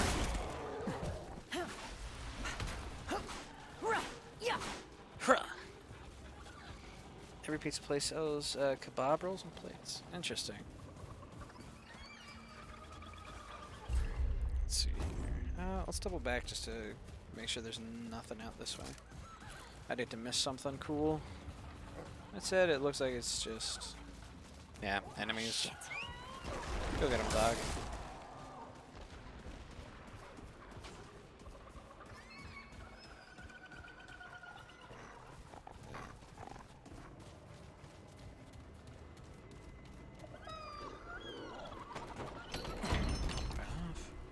How do you level up in this? I ain't seen you getting any XP.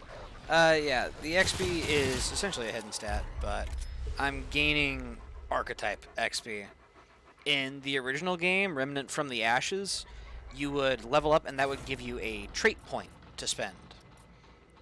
But in this game, it is specifically, you can only get trait points. You get your like primary one here, so in my case, kinship as a handler, which that one levels up with my archetype, but otherwise I have to find books that give me trait points.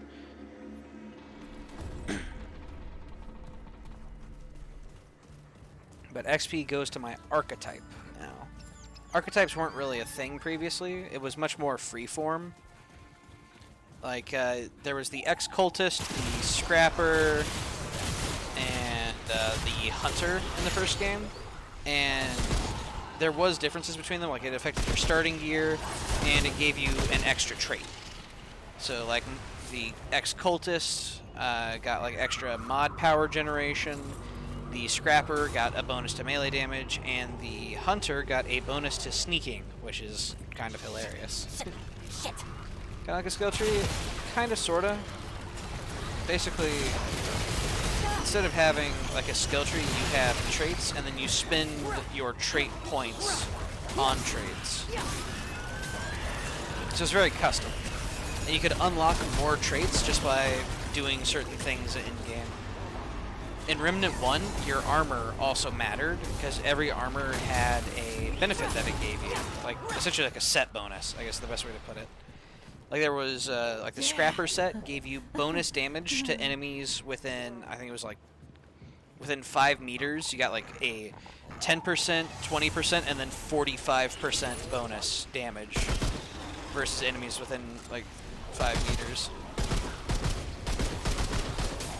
So, but you could, like, mix and match. So if you didn't want to take it all the way to the 45%, you could get 2 pieces of, say, the Scrapper armor, which is 20% bonus damage still to enemies that are within 5 meters. And then you could put on a piece of the ex-cultist armor.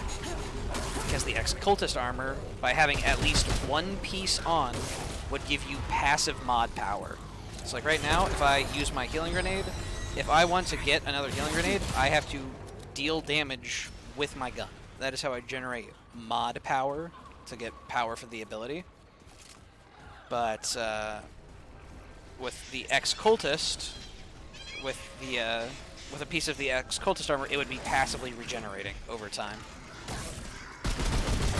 So, in some ways, they've simplified it in Remnant 2, but I think there's an appeal for both. Like, I don't think there's anything necessarily wrong with their approach in Remnant 2, even though I personally kind of miss some of the customization from Remnant 1.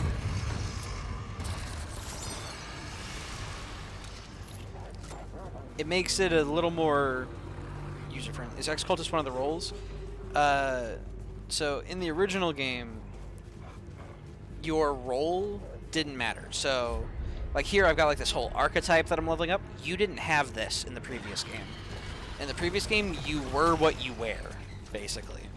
And ex-cultists, it was starting gear. Like all the archetypes were starting gear. So the scrappers started with scrap armor, a mallet, a shotgun, and all that kind of stuff. The ex-cultists started with a coach gun, the Mender's field, or Mender's aura, and it was basically like the medic from this game. And then there was the hunter, who is still just the hunter. They start with their funny lens flare eyes that highlights enemies, and they started with the lever action rifle.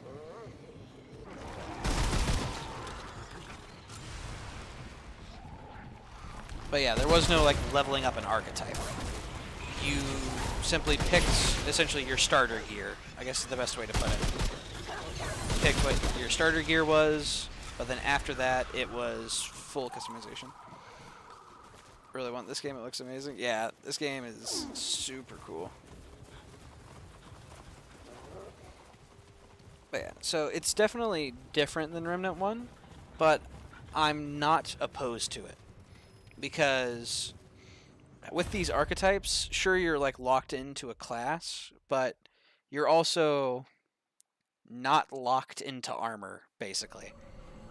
Pretty much you can have more fashion options, because I don't need to make sure that I have one piece of root armor for health regen and one piece of ex-cultist for mod power generation. Then I can have the scrapper helmet for bonus damage, and, you know. I don't have to worry about that, but now I'm locked into an archetype. But it allows more options, like the fact that you can have a dog.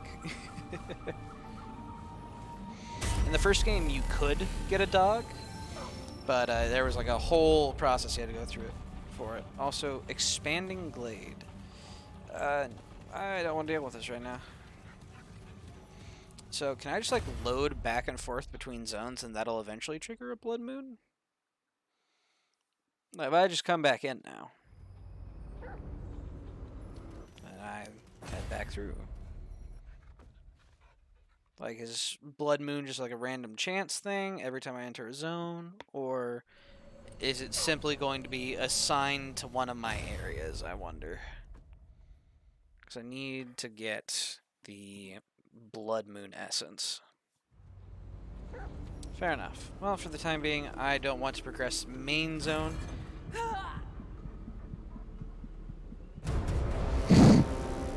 I don't want to talk about it, chat. I thought I could jump it.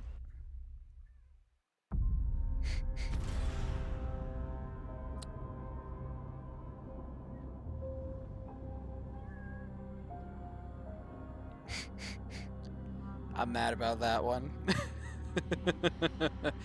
God damn it.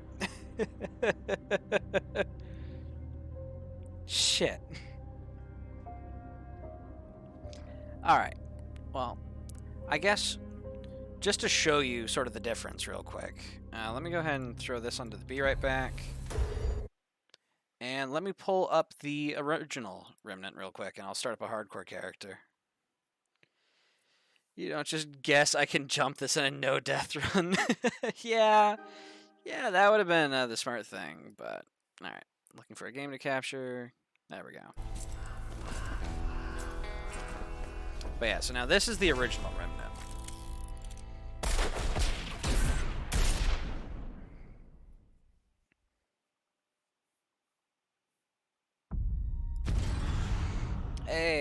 Let's go. I've still got this old character. Let's see here. I'll just start anew. Character. This looks like it was important. This looks like it could be useful. Let's see here. Hardcore, normal. Yes, I understand. But yeah, so now you pick your archetype. And it was literally just starter gear. So they start with the hunting rifle, the repeating pistol, the scrap sword, and they get hunter's mark. Everyone gets the repeater pistol. You know, ex-cultist gets coach gun, repeater pistol, and the hatchet, and gets the Minder's aura. The scrapper gets the shotgun, repeater pistol, scrap hammer, and the hotshot mod. But yeah, so I guess let's just go ahead and grab ex-cultist real quick. And load on in.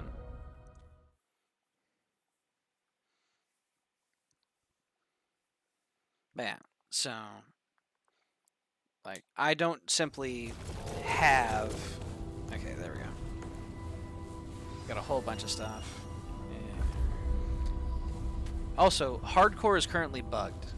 There's no levels involved in the rolls. Correct, because there are no rolls. It's just starter gear. That's all it affects. It gives me the spirit trait, which is the one that's unique to this class. Like, it's extra mod power generation. For example, the Scrapper would have like a bonus to melee damage in this slot type deal. Hunter would have their stealth perk in this slot. So instead of having any sort of archetype, as you can see at where it says trait rank 10, just under that there's that 750, XP went to traits. So you would gain trait points instead, because there was no roll. You simply were what you wear. Quite literally, like here. So the Cultist hat has the armor set bonus of Blood Pact. Increases weapon mod duration, and also mod power is generated slowly over time. So by having at least one piece of cultist armor on, I can get mod power generation. But I would also get a bonus, let's see here, you know, to how long my stuff lasts based on. So if you look in the bottom right, you can see my Minder's aura is actually gradually just filling itself up over time.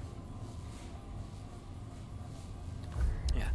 Also, hardcore is currently bugged in Remnant 2, and you are not getting any hardcore items. For example, this Provisioner's Ring and this Ring of Supremacy. I thought that was Perpetual Loop for some reason, but yeah, Ring of Supremacy and Provisioner's Ring. I got these by killing hardcore bosses.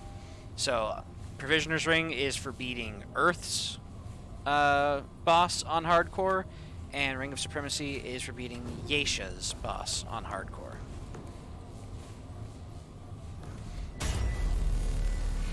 How does that bug even happen? I don't even know. Honestly, I'm not even sure if it is a bug or if there's literally just no reason to play hardcore in Remnant 2. But I am a little disappointed by it because trying to get those hardcore rewards is the whole point of playing hardcore, you know? Alright, so let's go ahead and let's see here. Go ahead and swap back into my cultist armor. Ooh, one thing I forgot to check in Remnant 2 was if you could slide. In this game, you can slide if you sprint and then press crouch. It's probably in the game still, but let's see here. Don't care about that. I want the key card, please. There we go. Slide through that. And Wander armor. Or Drifter. There we go. But yeah, so now the Drifter armor gives me Wander. Sprinting for 1 second, evading, so dodging, or sliding adds 1 stack of inertia.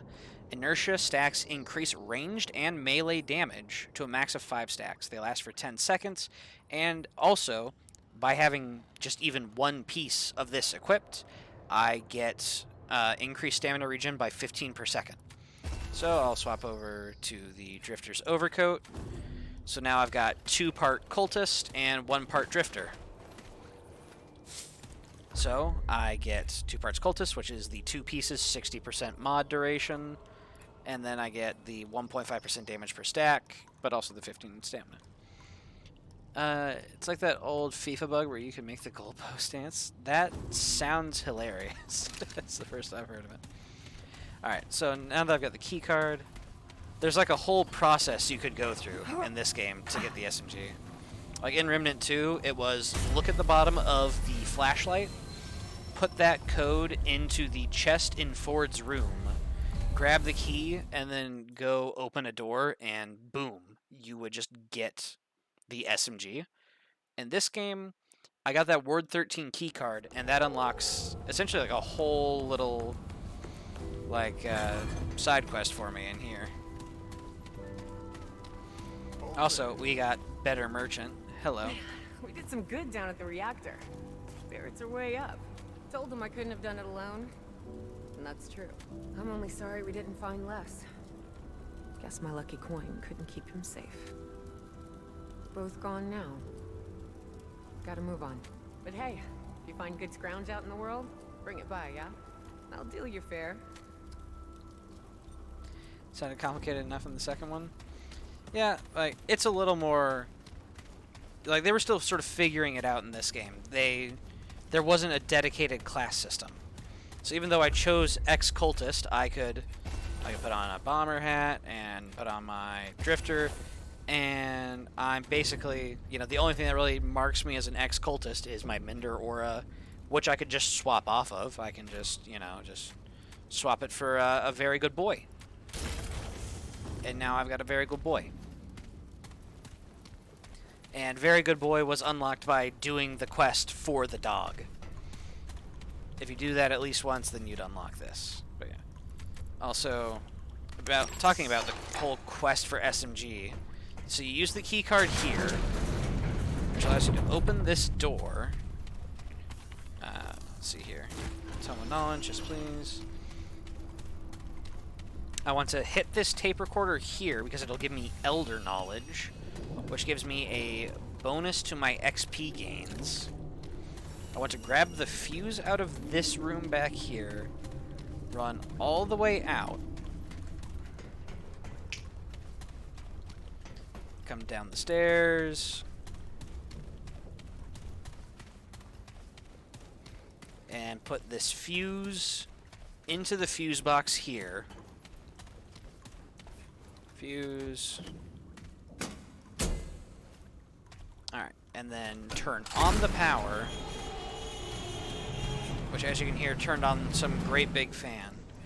Use my Ward 13 keycard, unlock this door, and open this door.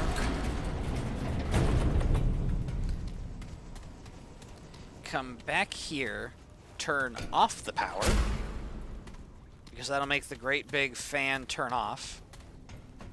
Then I can walk behind the fan, come over here, grab the Ward 13 master key,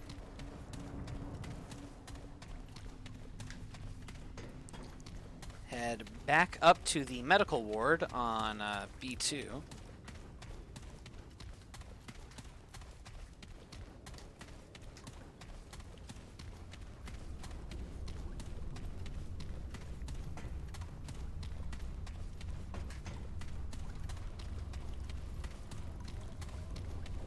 Right, straight through, ignore the various strange experiments that were happening here.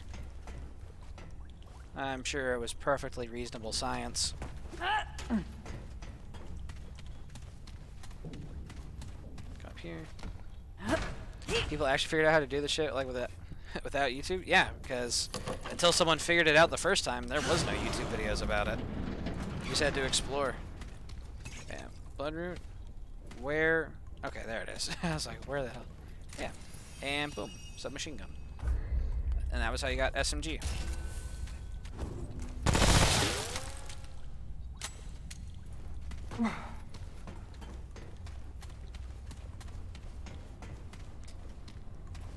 But yeah, so then I want to put all of my trait points into Elder Knowledge, because pretty much you want to maximize your XP gains, you know? So I want to put everything I can into Elder Knowledge, that way I gain more XP to gain trait points faster to put into Elder Knowledge and then eventually into other things. So if I get really lucky with my World Gen for World Gen 1, or I guess Earth I should say, then I can maybe find a Sage Stone, and that'll give me another 10% XP gain, and that'll let me actually get my like traits rolling. How's it going, Reggie? Reggie's got a whole quest if you can find certain items and all that for him. It's great. All right.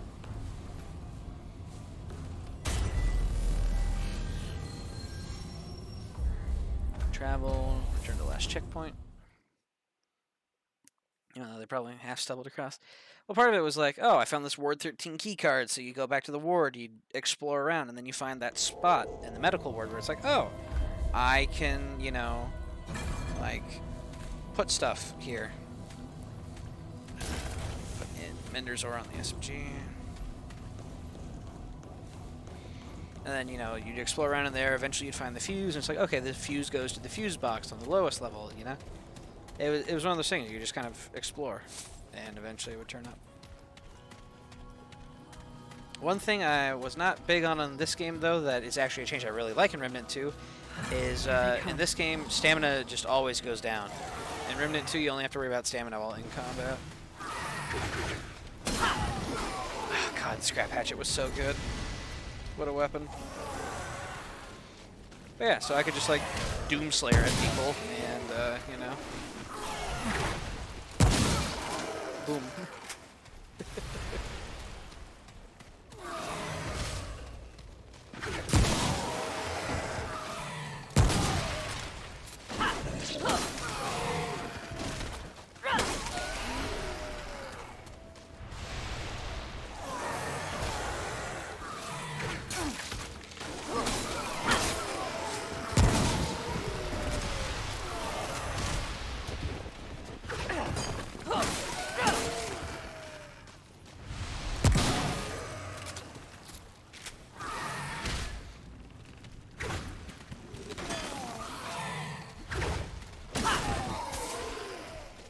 Let's see here. What did I get as my Earth event?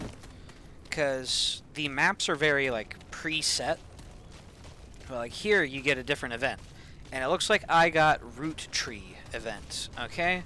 So I could either kill that Root Tree, that's on the other side there, to get an item out of it, or if I happen to find the Junkertown side dungeon, I can kill the NPC there, take his mask, and then while wearing the mask, talk to the tree, and then the tree will embrace me and give me all kinds of stuff.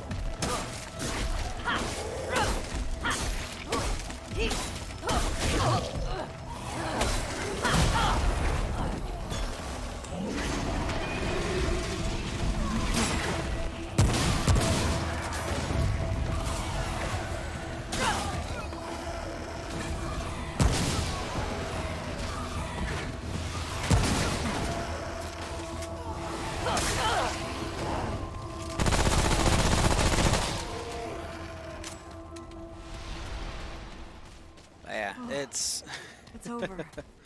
Yeah. So pretty much you were defined by your gear in this game rather than being defined by an archetype. And you were defined by how you chose to spend your trait points. Because I could say just invest everything into vigor and endurance and just run at people funny and like dodge around, hack and slash with my melee, you know. Or I could invest into like ranged perks or, you know, spirit perks and focus on like mod power and dealing damage with my special abilities. Also, damn, spot dodging feels good in this game. But yeah, so it was, you know, it was definitely a different feel to it than the archetype system. That said, I don't mind the archetypes, you know. They're interesting, and so far they haven't felt too limiting, because there is still the trait system. Though admittedly, the traits are really hard to come by. Like in this game, you would, you know, unlock traits by either leveling up, or you could find the Tome of Knowledge, such as right here. Get a Tome of Knowledge, get a free trait point. So, it, you know, trait points were much more abundant in this game, but that was because you didn't have an archetype to sort of make up the difference.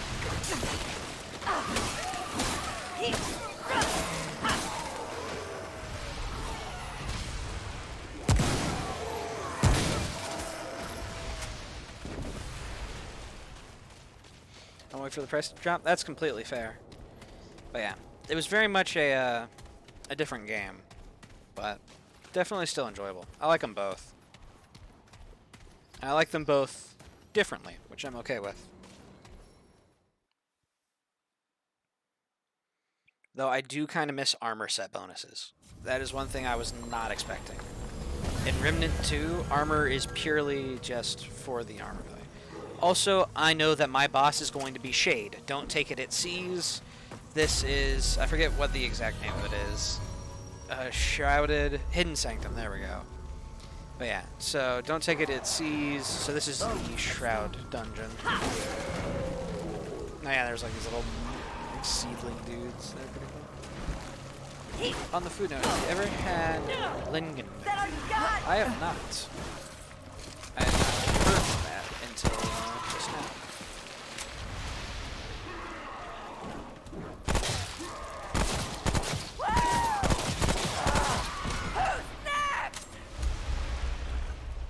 But yeah, so this character, as you heard them talk about in Remnant 2, like the Paxoltech, the Destroyer. This character is the Destroyer who showed up.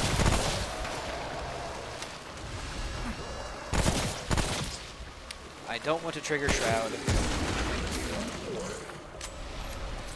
Basically, if you break those statues, it'll summon in Shroud for a quick skirmish.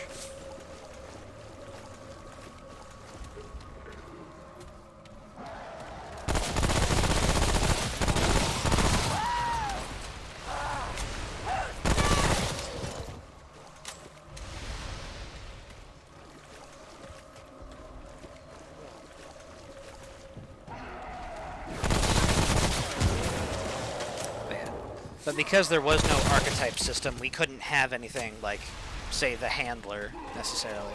The closest we had was you could get a weapon mod that you could then charge up, which was very good boy.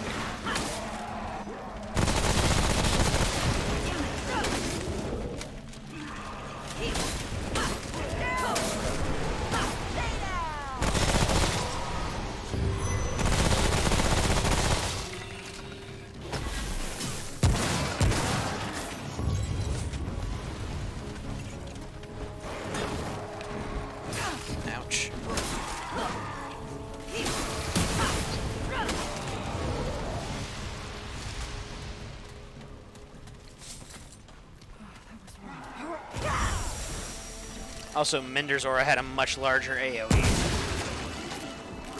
Medic in Remnant 2 doesn't have shit like on Minderzora. Goddamn. Look at the size of this thing. I guess I probably put more work to cool gear. Yeah.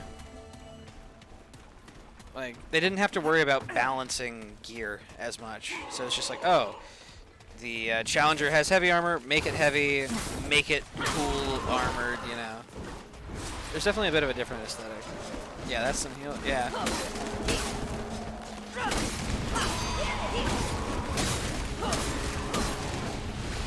Hey, there we go. I just gained a trait point, so that would have essentially been my archetype level up right there.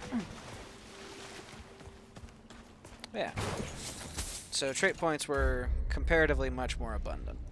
Let's go ahead and bump my health up to the +5, please.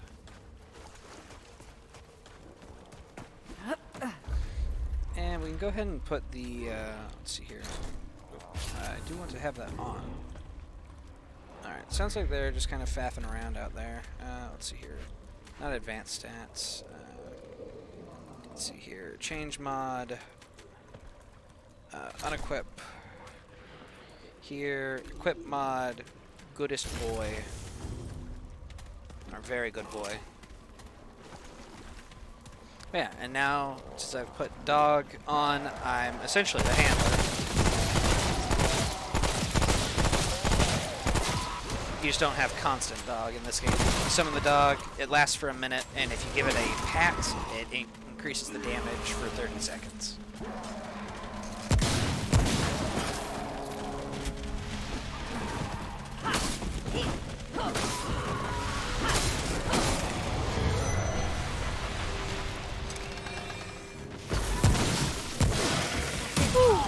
Ouch, fair enough. Menderzora, very good boy. Hey, very good boy.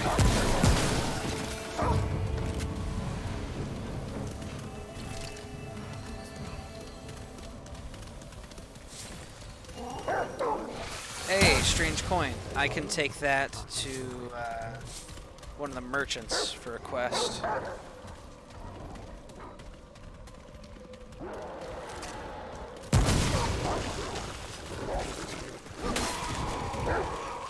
Yeah. Dog is definitely improved in Remnant 2, but it was, you know, it was fun to unlock in this game, to be sure.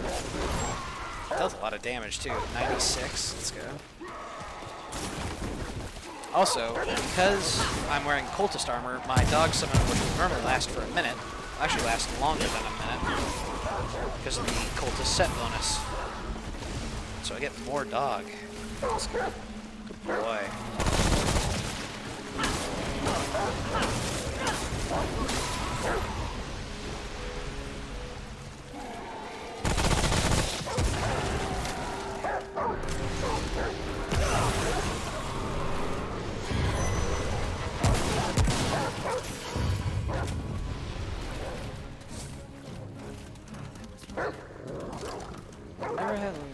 Never had true meatballs. I don't know how to feel about that. Fair. I'm sorry, I've not had a true meatball.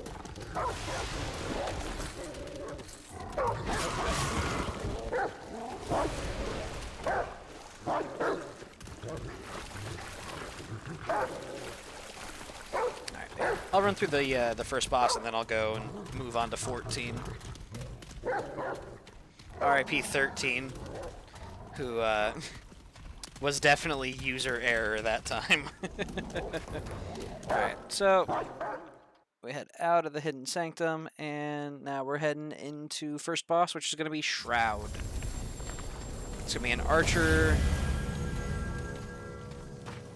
Alright, so here we got Menderzoras, we've got our good boy.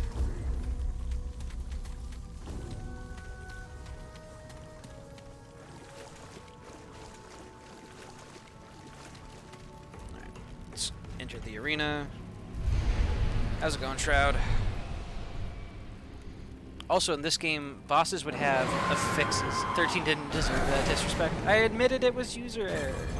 But yeah, so this Shroud is a regenerator, as you can see next to the name, which is going to be rough, because that means the boss's health is going to literally regenerate on me. So I'm going to keep the pressure up, basically. Otherwise, the boss will just heal. And it's a teleporting archer.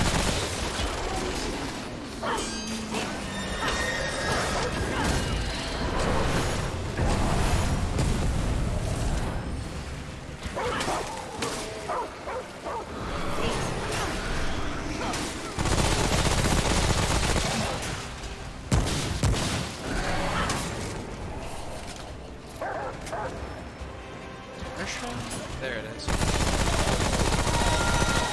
Uh-oh.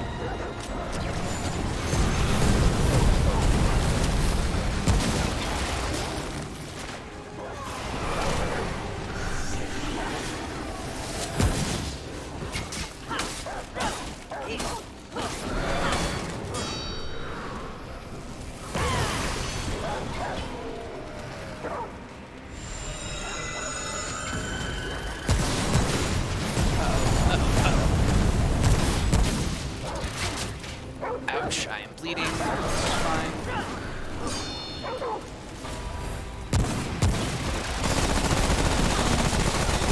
There we go. This is fine. Alright, do I have any bandages?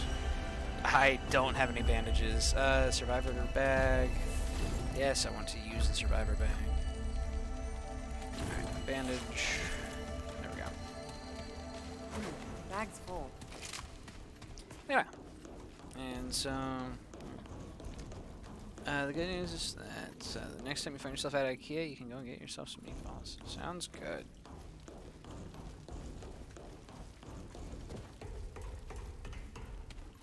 And then you get a little box of goodies after a boss.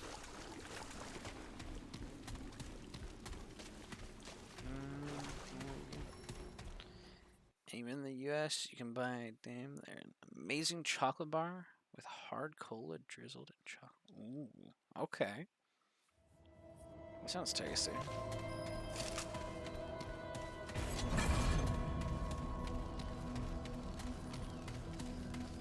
But yeah, so I didn't find Junkertown, so I can't really interact with the tree. I could kill the tree. That is an option. Or I could hope that I find Junkertown.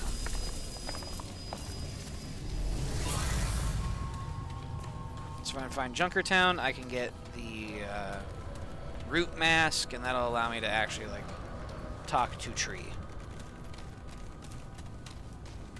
And the big reason that you want to do that, Junkertown, the Overwatch map, yeah, basically. But in this game, if you can find Junkertown, there's like an NPC there who's wearing like a root mask. For one, that mask, while worn, gives you health regeneration as a set bonus.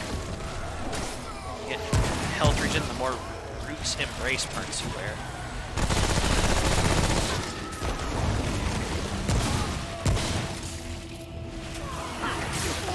Ouch.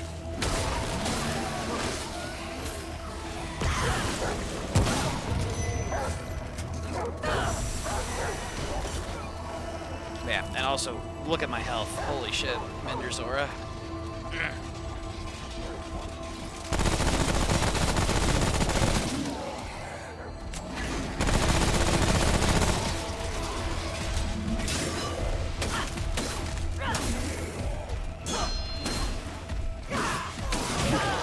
Oh yeah, also, heavy attacks had their own unique animations as opposed to just being slower, harder hitting regular attacks.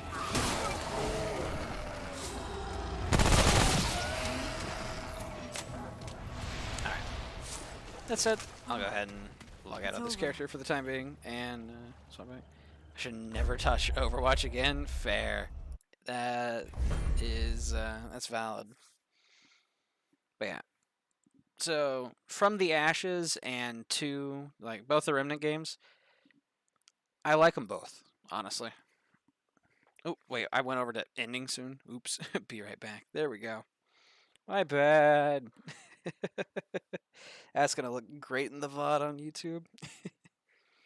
Seems like a great game. Yeah, I definitely enjoy it. There we go. Looking for a game to capture. There we are. Alright. Hello, 13. It's been a bit. Sorry I left your corpse to sit there for a little bit. How's it going, 14?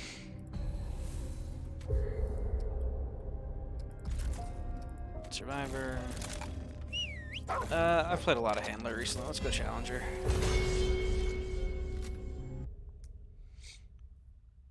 Oh yeah, so there was no real archetype system in the first game. Poor 13. Yeah. Yeah, I did her dirty by accident.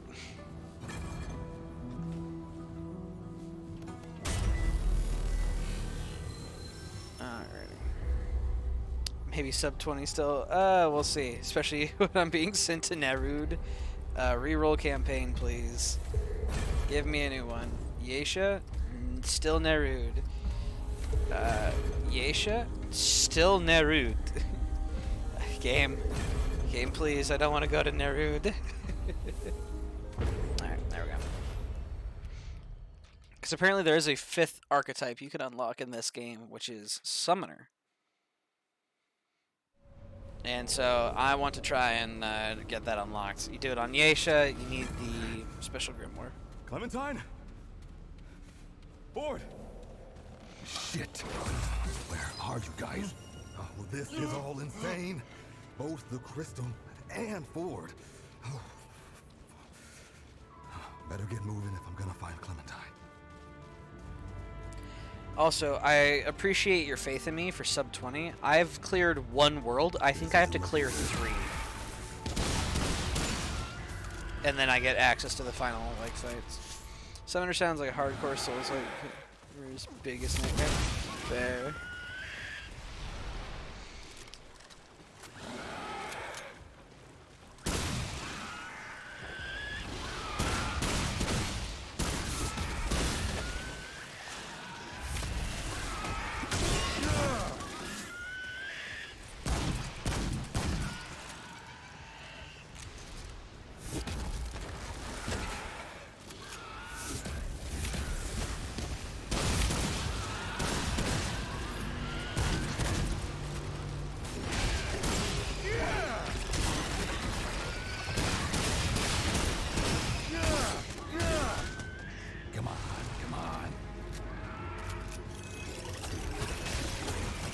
The archetype system is really cool because it allows for things that the armor system couldn't.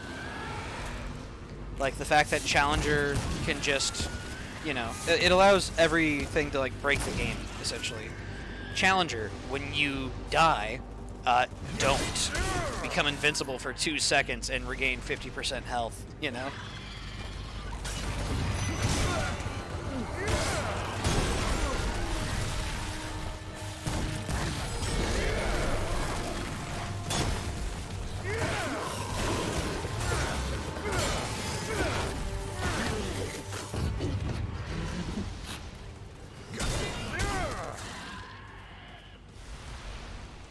You got the handler who just says permanent dog.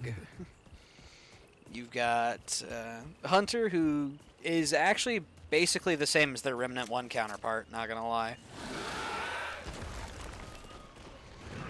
And then you've got Medic, which is essentially like a changed ex-cultist. Instead of getting like mod power, you'd have your like, I guess the addition of skills is another thing, like this whole Q button thing. There was just weapon mods previously, but now we've got class-specific skills and all that. There's nothing that makes a Souls player angrier than someone using summons. Hey, you're telling me I was that invader. That said, I didn't actually mind summons too much, I just killed them. But let's see here. Go ahead and rest at this, please. Thank you.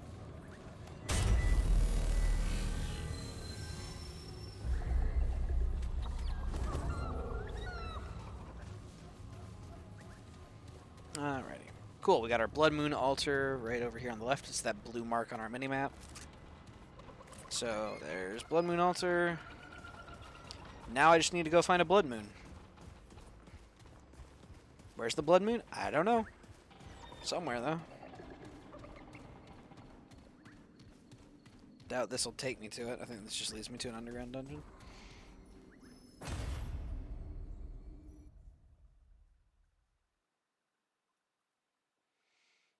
I don't get the stigma against summons. Sometimes I don't want to spend 6 hours on a boss, you know?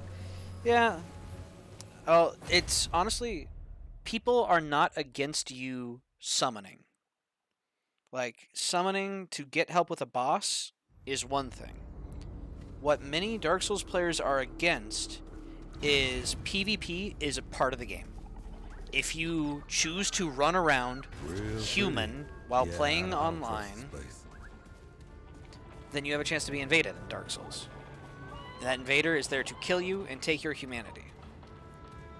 But what some people do is they do what's called a gank squad. So you get 2 of your buddies and you just sit there, human, and wait for invaders to show up. And then you and your 2 buddies as a 3-man squad go kill the invader and just farm invaders. So that's the big stigma against summons, is people essentially using it. Yeah, hate ganks in any game. Yeah. Of course, it also led to, you know, like gank busters, like Ouroboros. I know I had to do it several times. Gank busting was always exciting to do. Oh, wow. I just fell to my death and you're going to put ledges near me, game? Never seen anything like this before. Okay, so we're having Mother Mind as our next boss, because these are the little minds.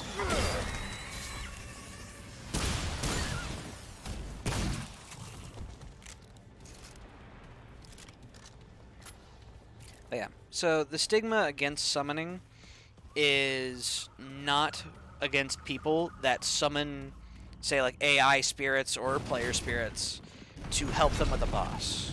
The stigma against summons is specifically gang squads.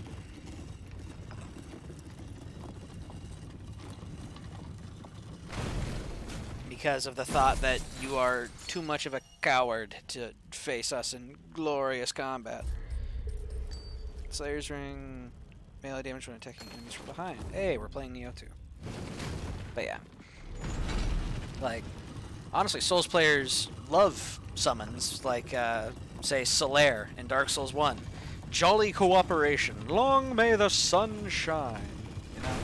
Praise the sun, all that good stuff. Sun bros. I was just specifically in PvP, it was, I guess part of the issue, additionally, was even if you killed a summon, say there is a host player, they have a buddy with them, and you kill the buddy, and now you are trying to kill the host can just run away from you while their buddy loads back into their own world. The buddy then places down a summon sign, and then the host summons them again.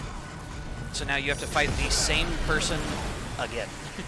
So you have to kill essentially an infinite number of players while the host is alive, potentially.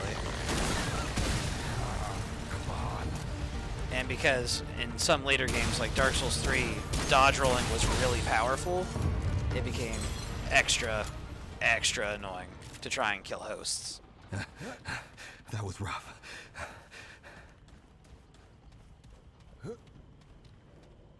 But yeah. If you're struggling with a boss and all that, and you summon help for it, yeah.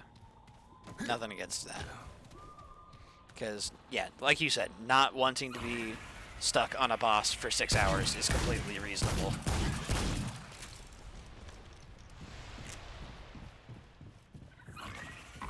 It's just specifically the PvP side. Alright, now then I need to focus up. I'm just kind of rambling at this point.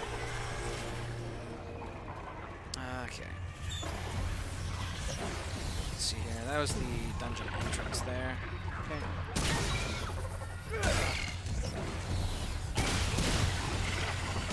Interesting. That was a secret projectile. Okay.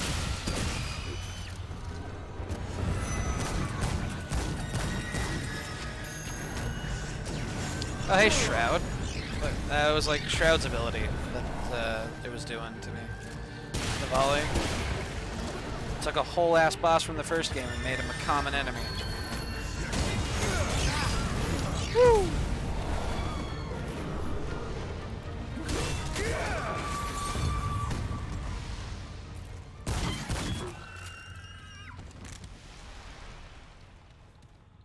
Whoa, it's over.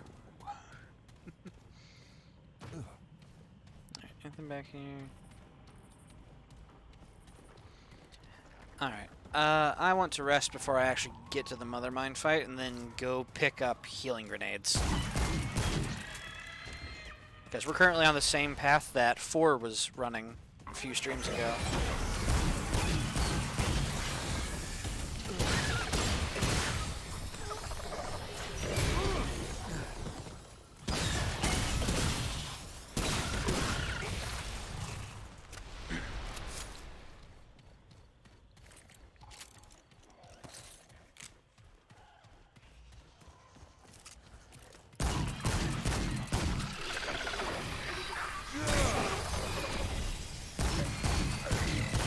I cannot shoot out that projectile. Fair enough.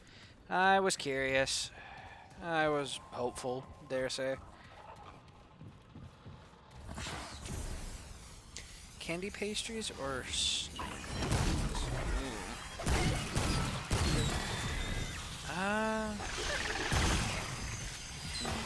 I guess candy pastries is not a term I'm necessarily...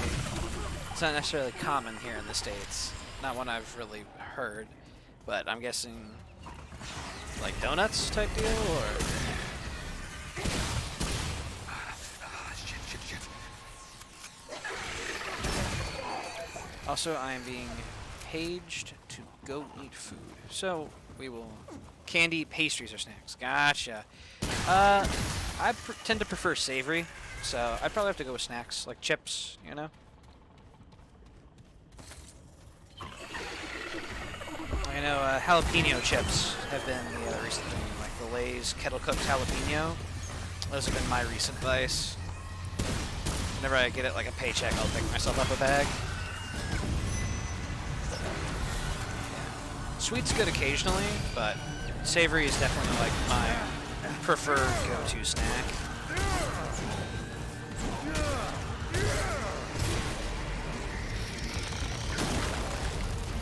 For whenever I'm just like, yeah, I'm gonna eat something. Spicy chips are great. Hell yeah.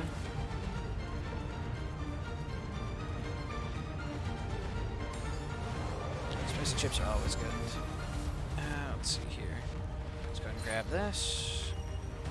Ring of the Forest Spirits. Neat. Alright, and this is Mother Mind. Yep.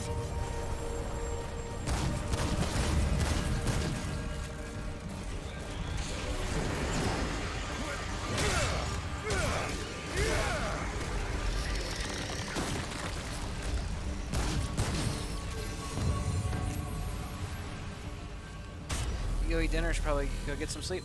Don't worry, I'm gonna do this boss first. I'm gonna head to the ward, and we are gonna... I can't just not end it on a boss, you know? Unless I'm like stuck on a puzzle or something, maybe. You know I gotta give it a try. Until I didn't eat enough today. You should definitely consider getting something to eat, maybe. Then When you wake up, naturally. What did you bring me? Alright, let's see here. Crafting. I want healing shot, please. Okay, that's all you get. Bye now. Cool, that's all I need. Let's see here. Gun, modify, modification, healing shot. Upgrade. Shotgun again.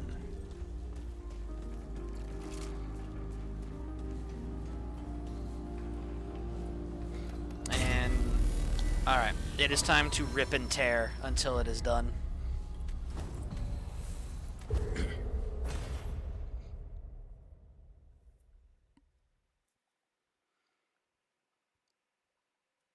Guessing the old snacks soda interest is coming back. I don't snack too often these days. I've been... Being a broke college student tends to put that into perspective for me, because I frankly didn't have money for a lot of snacks.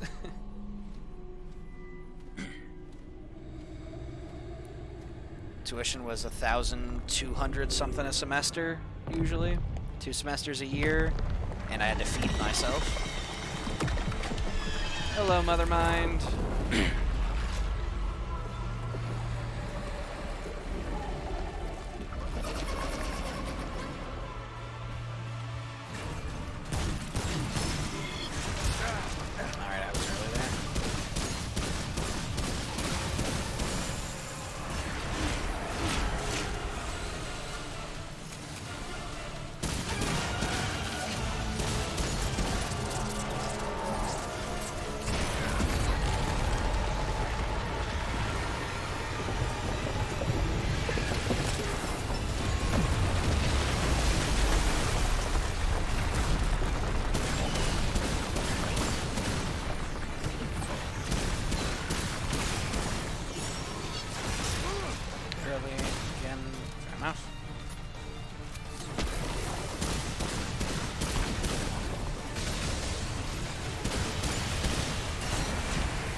Well, I gotta run up through it. Wow, that dot hurts. Holy crap.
spot dodge on it.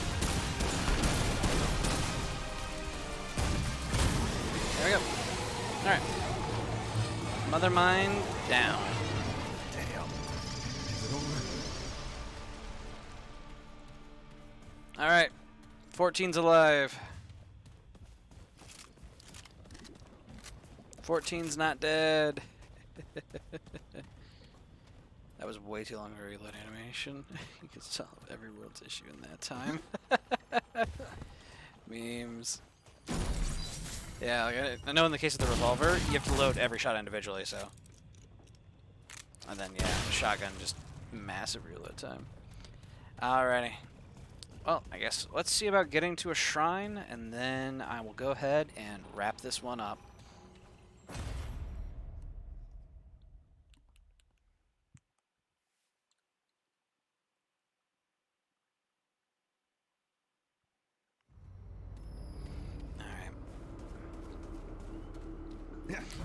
Huh. Yeah, it's jumpable for Mer. It's jumpable. Holy shit.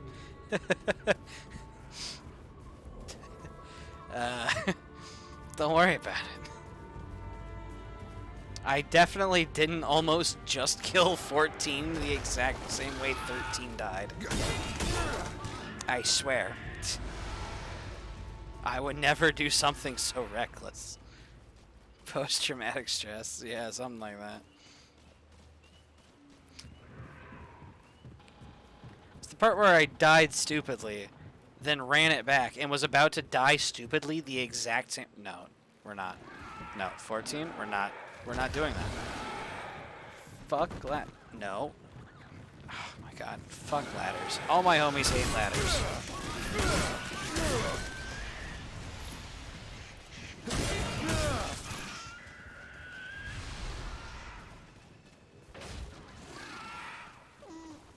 But yeah, so it is jumpable. I just screwed it up as 13, I guess. Oops.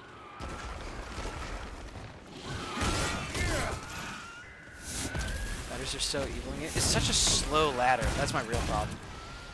But yeah, also, just in most games in general, fuck ladders. All my homies hate ladders. Hey, where's the music?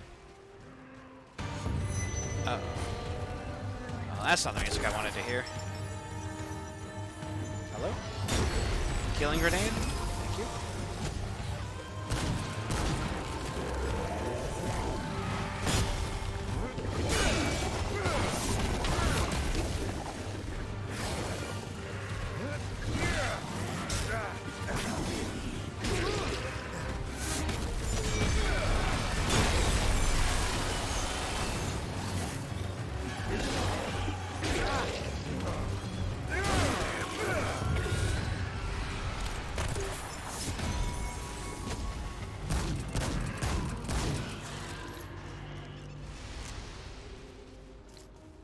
Yeah. Yeah.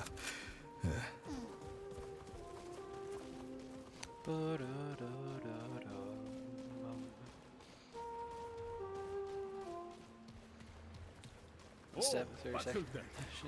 We must speak again. Yeah. Friend Paxultek. Never met. I am different. Lost a friend. My Think she feet. came this Alas, way. yet be. May it return again. Alright. Well, we're basically to a shrine now. Well, crystal shrine. Bonfire. A lantern. Perhaps even.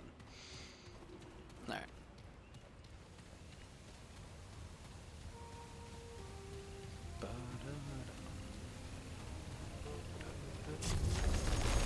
Alrighty.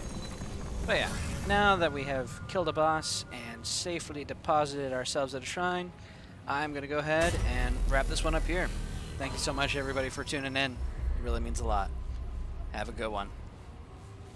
Peace.